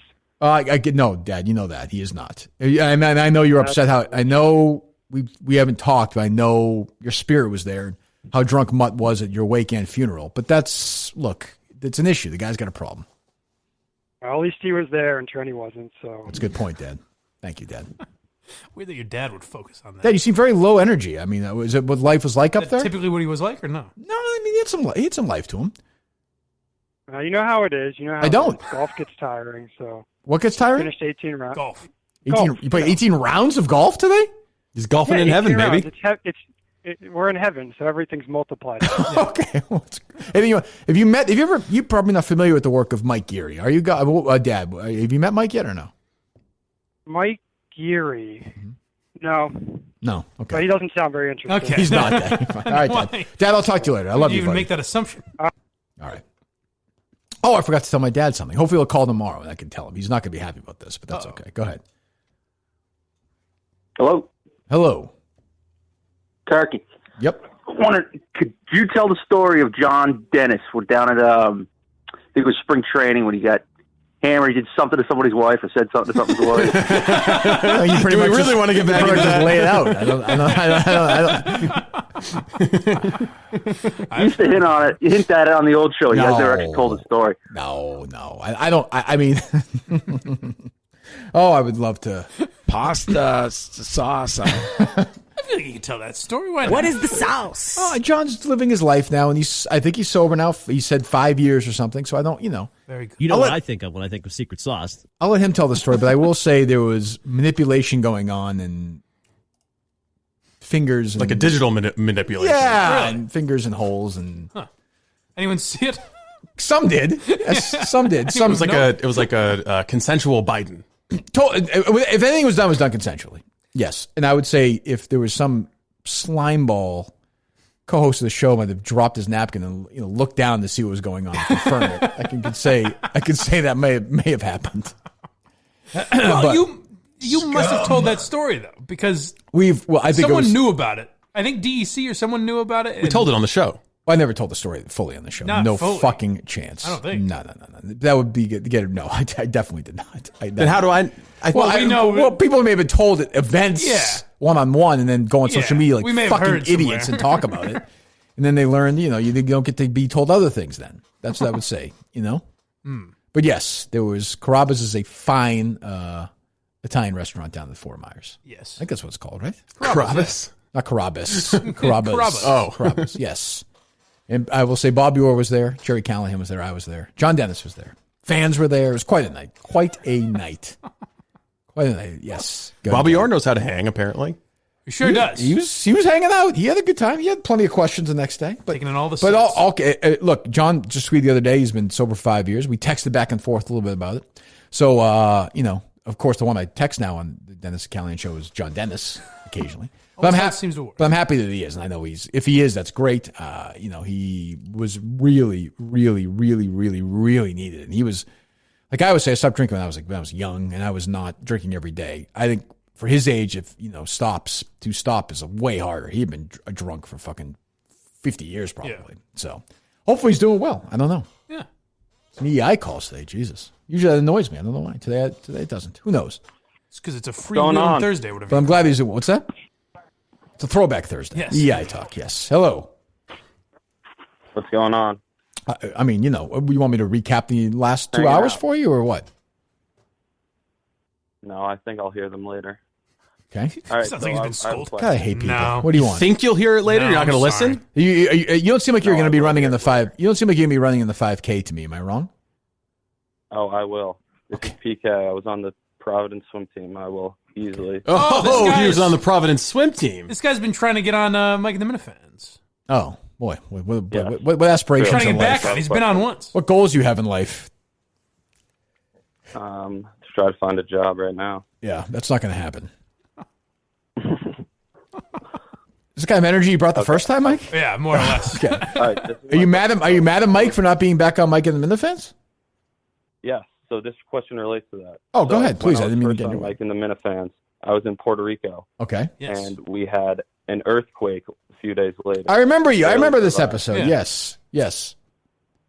Okay, so my question is, Kirk, Mike, and Steve, what is the worst natural disaster you have ever encountered? I would say that earthquake in Miami. It was pretty rough. Oh, I survived. We were all there it. together. I had a few earthquakes in California that were you felt the room shaking and stuff, and one time we had to leave the building. But I have so far been very lucky. I have not had any. I mean, obviously Menner's show last night, but no natural disasters. I would say I had two. The first was the ice storm in '98, and the second was the earthquake that hit DC, which is the first time I'd ever felt an earthquake where you could actually physically feel the building shaking. What was the? I was on the 7th floor of a building. I mean, what was it on the scale? The magnitude, I think it was around 5. I'm not sure though, but it was enough where I honestly, I thought one of my fat coworkers was like bounding down the hallway. So I got out of my office to look and see what the hell was going on. Wait a minute. What? Sitcomish. You thought an overweight person was walking down the halls and caused the building to shake? I didn't say walk. I said bounding. I'd never experienced an earthquake, so I had no way to. So is that what you actually thought? Yes, I got up to go look and see which fat ass was waddling down the hallway. There's my portly sidekick Morty, who's always skipping down the halls.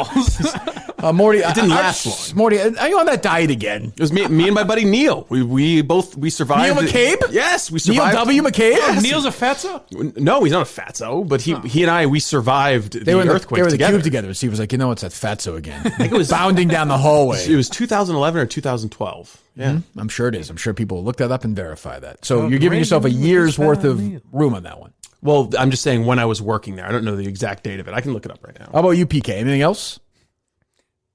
Yes. Also, side note, Steve recommended me that Newt Gingrich book. It has arrived at my house. Oh, there we go. Yes. About to. By horse that thing was delivered to you? Okay. All right. See you later. It was August 23rd, 2011, magnitude 5.8 earthquake. Hate to say it, Mike. I think you get this guy on. Tune in Saturday for me and PK. I don't think we need the me part.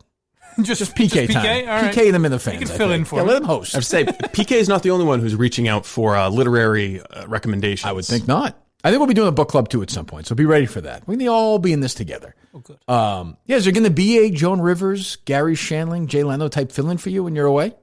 I thought about I last week I suspected that might have to be the case. It turned out that storyline didn't carry as long as I thought it would. Right. So I wondered if I'm not able to talk about who is. I would have called it Matt and the Minifans for a segment. Wow, that is like being Leno or Rivers and Johnny himself tapping you on the shoulder and saying, "This could be yours if you play your cards right." Right now, Matt might not be on every week now, but he is kind of the guy, the go-to guy. And again, it all ties in the Sopranos in a way where Tony says to Christopher, "You're going to be next," and Christopher, of course, is on drugs at the time. Right. Eventually, I'll have to kill Matt. Much like Matt himself. Okay.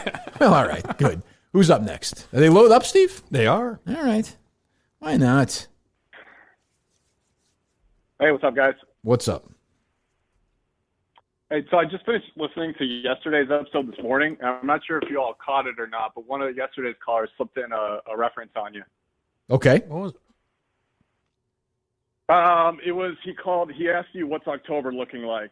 Oh, really? Oh, that's funny. I thought we all caught that. No, I caught that one. I don't remember it. I mean, okay, that's fun. Yeah, that's funny. That's a great underrated line. That's such a stupid, and a great response by Dave, too. Such a stupid line by Steve. Well, it's Were funny. you asking Dave what his month of October is looking like? Yes. You think that guy has any fucking idea what, And it was in August. So like what 2 months today from now. is looking like for him? It's October looking like. That's good. That's funny. Thank you for that call. Yes. All right, It turns out October looked pretty good. That's true. That's right. So he decided to be a smartass about it, but he could have said, "Yeah, October's wide open." What was it? October? My last trip. Was it October 18 or was it October 19 or October 20? Because that was before October. I think you were talking about this October. Last October. No. Yeah, last October. That's when we went. So I was looking pretty good then. What do you mean? We went there, and he was there the entire time. And you guys did radio together. You said he was going to die because he looked so pallid. And there you go. So it worked out for everyone. Yes. Intercom stock up to 95 cents right now. Oh boy! Look out! Grab a hold of it. Was down as low as 77 yesterday, I think. Yeah, we'd like to get it down to 0. Yes. Hello. Good morning.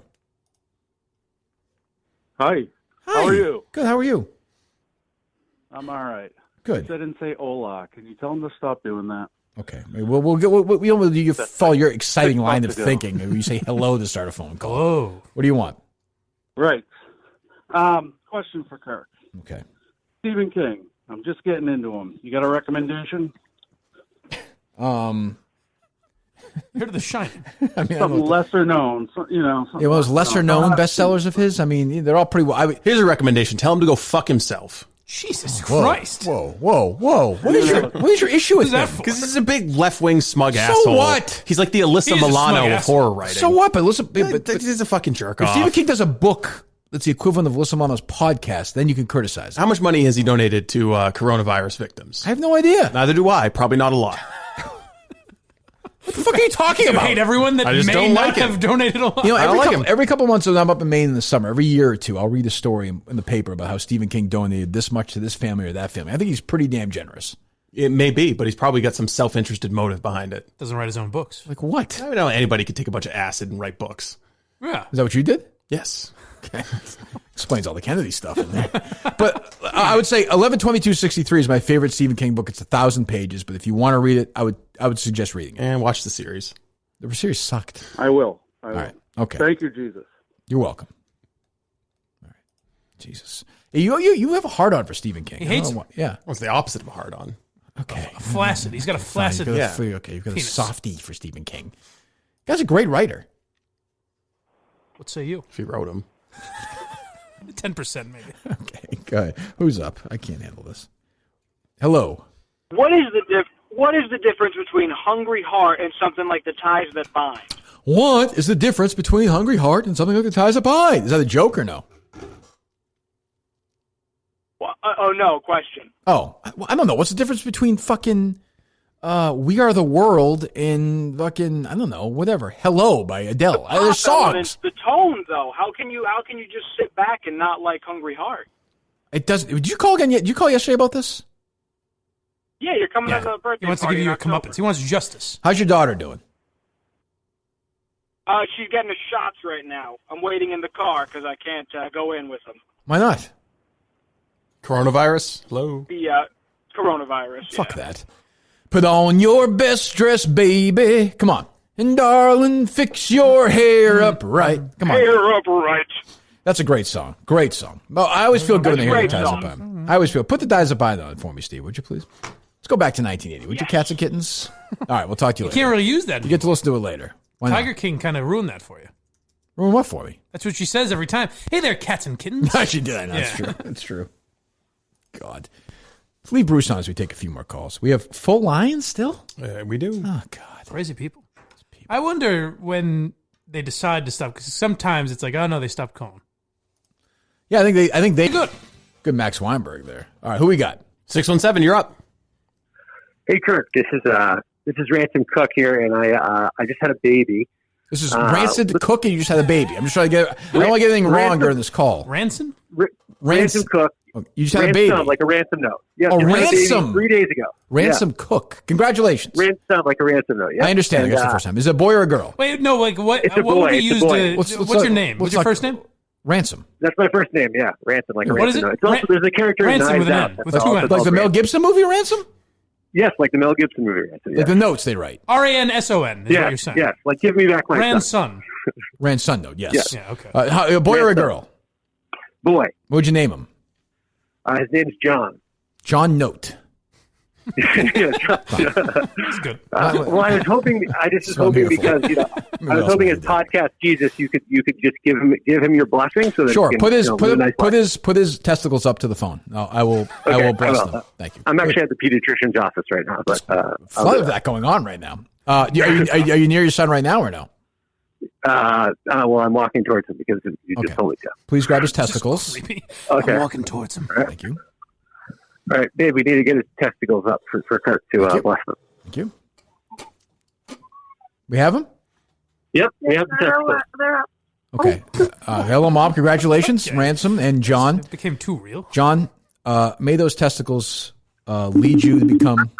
I mean, what are we doing here, Steve? I'm trying to bless this kid's nuts. I think it's on his end. May this son grow up to be a masculine man. Okay, a man who leads people, a leader of men. In a world now where people are afraid to say you're a man, if you're a man, embrace being a man. And once in a while, when you're lying down, you're watching television, these nuts are going to be your companion the whole way. Your nuts, your penis, it's all you're going to have. This is it. I mean, my penis has been with me virtually from the start. Grab them, hold them, love them, embrace them. Okay, little John and little John's nuts, because they are going to one day be the thing that spurts out the next John or the next Ransom. Who knows? This kid right now is the start of maybe a great empire. So grab your nuts, enjoy them. God bless you on your journey. Thank you. Goodbye. Thank you, Thank you so much, Kirk. No problem, Mr. and Mrs. Note. Thank you very much. I'm surprised the wife was on board for all that. Well, I mean, why not? It's a blessing. That's true. I mean, what would you? I mean, are you a guy when you lie down on the couch? Do you have your hand on your balls? Always. And you know what's amazing is you can't. And now I understand some people. Maybe little John there will want to be. May not feel like he's a boy inside. Maybe he feels like he's a girl. That's fine. Right. And on that journey, then I'll be the first one to bless however they do it surgically, whatever they want. It's very open minded. But I'll sit there with Harry. Me and Harry will be lying down watching TV. I'm on one side, he's on the other. We both got our hands down our pants. It's just a natural, It's a nice warm spot for it. Alba's disgusted by it. She hates it. Listen, honey, I mean, you're never going to understand, sweetheart. Yeah, these Fritos aren't going to come out of the bag themselves. Exactly. Let's go. Exactly. But so we'll have our hands on our, and then when DC comes over, he has his hand down Harry's pants. Like this is sort of this natural thing. I don't know what it is. That's interesting. Who knows? Yes. This is a nice warm spot, I guess. I guess so. There's Go nothing ahead. like a nice, young, smooth, hairless boy. Jesus Christ. That's why you always As we wants always to go say, over there keep in mind, that is the exact context that it's meant to be in. We are not taking anything out of context. He does always try to go to your house and help you set up your equipment. He does. I could. It'd be no problem for him. He's always so happy when I struggle with equipment too. Like he takes a victory lap. I'm like, what the fuck do you care? Meanwhile, his podcast sounded like shit the other day. Oh, I don't know about Terrible. that. The one with Andy Mayo and he sounded terrible. He's off. They were off the air for like 8 minutes. That happens a lot to him. well, okay. Well, then you probably should be the guy who's waving the flag I like around. to judge on a curve. But it's funny that Harry does it. Boys just do that. Yeah, Maybe it's just some natural. don't, but maybe some don't. Who am I to say, right? Right. Well, there's no definite sex-based behavioral traits. Correct. Because sex is a lie. Correct. That's Harry likes Propagated by the wrestling patriarchy. and fighting and stuff. We're all just people. Just like anybody else would. Good morning. The phone lines are still filled? Not full right now. Oh, good. We can wrap up. I like that. Perfect. It's Winding always. down. It seems like that's that right amount of time where people know we're about to wrap up. Hello.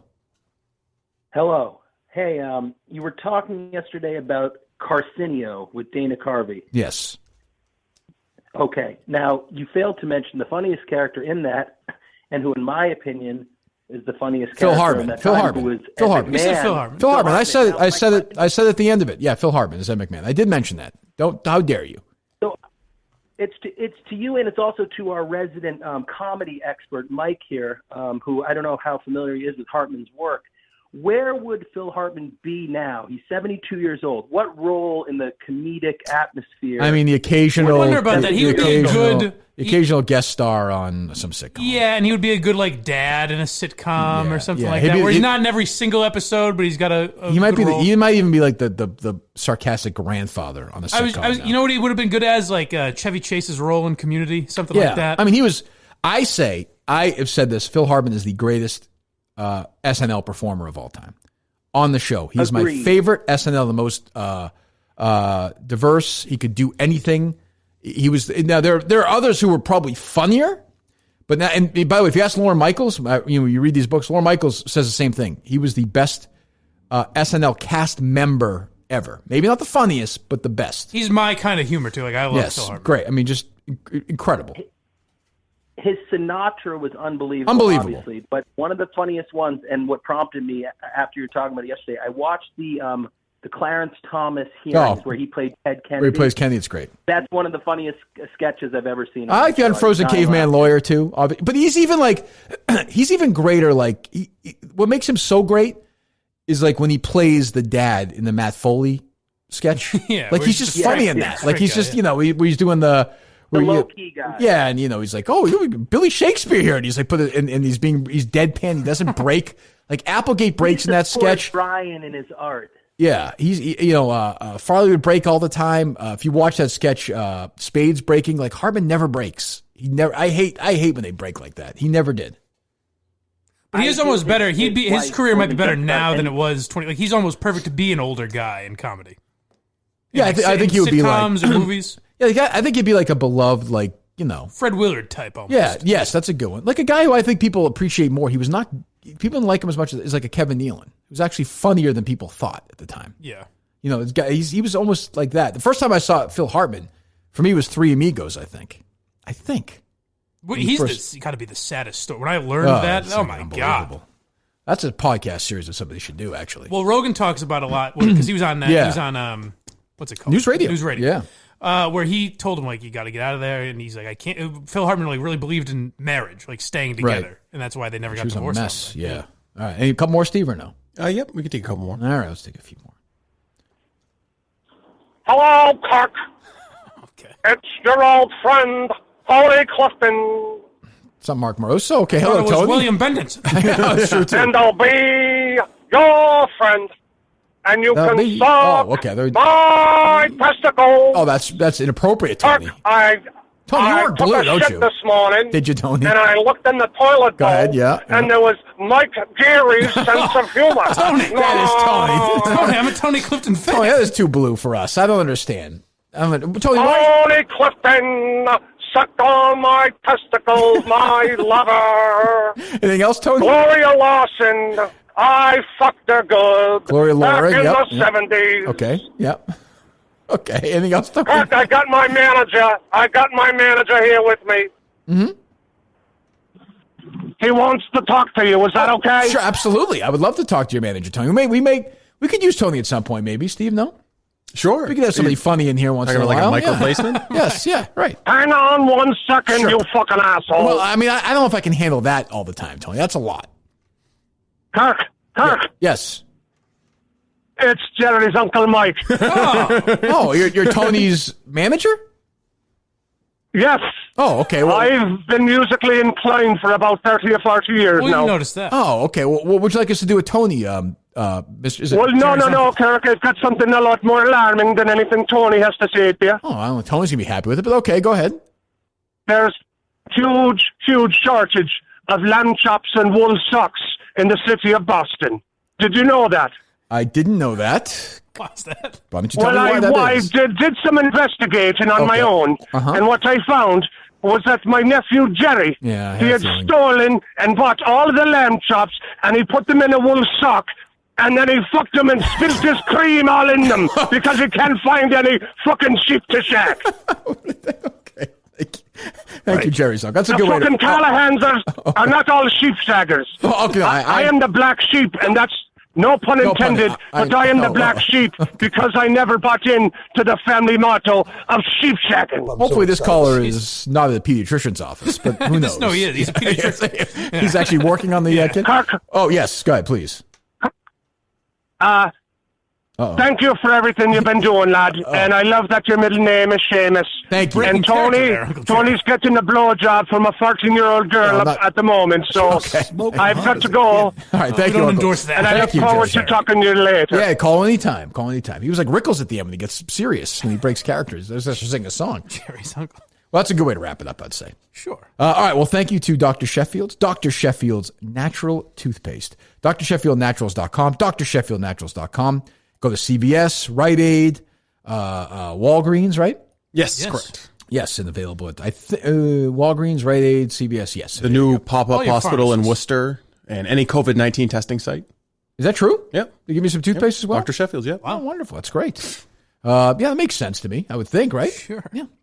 And by the way, of course, deathwishcoffee.com/Kirk, deathwishcoffee.com/Kirk. And we'll keep you updated on the 5K here going forward. I think we should probably how long until we get some real news on that, Steve? I'm hoping for this afternoon, but okay. we'll see how quickly we can move. We got to design a sign-up website, get a T-shirt, that kind of stuff. So okay. We're moving. We'll talk to you tomorrow. This was pretty reprehensible. I don't know how it can be anybody's idea of humor.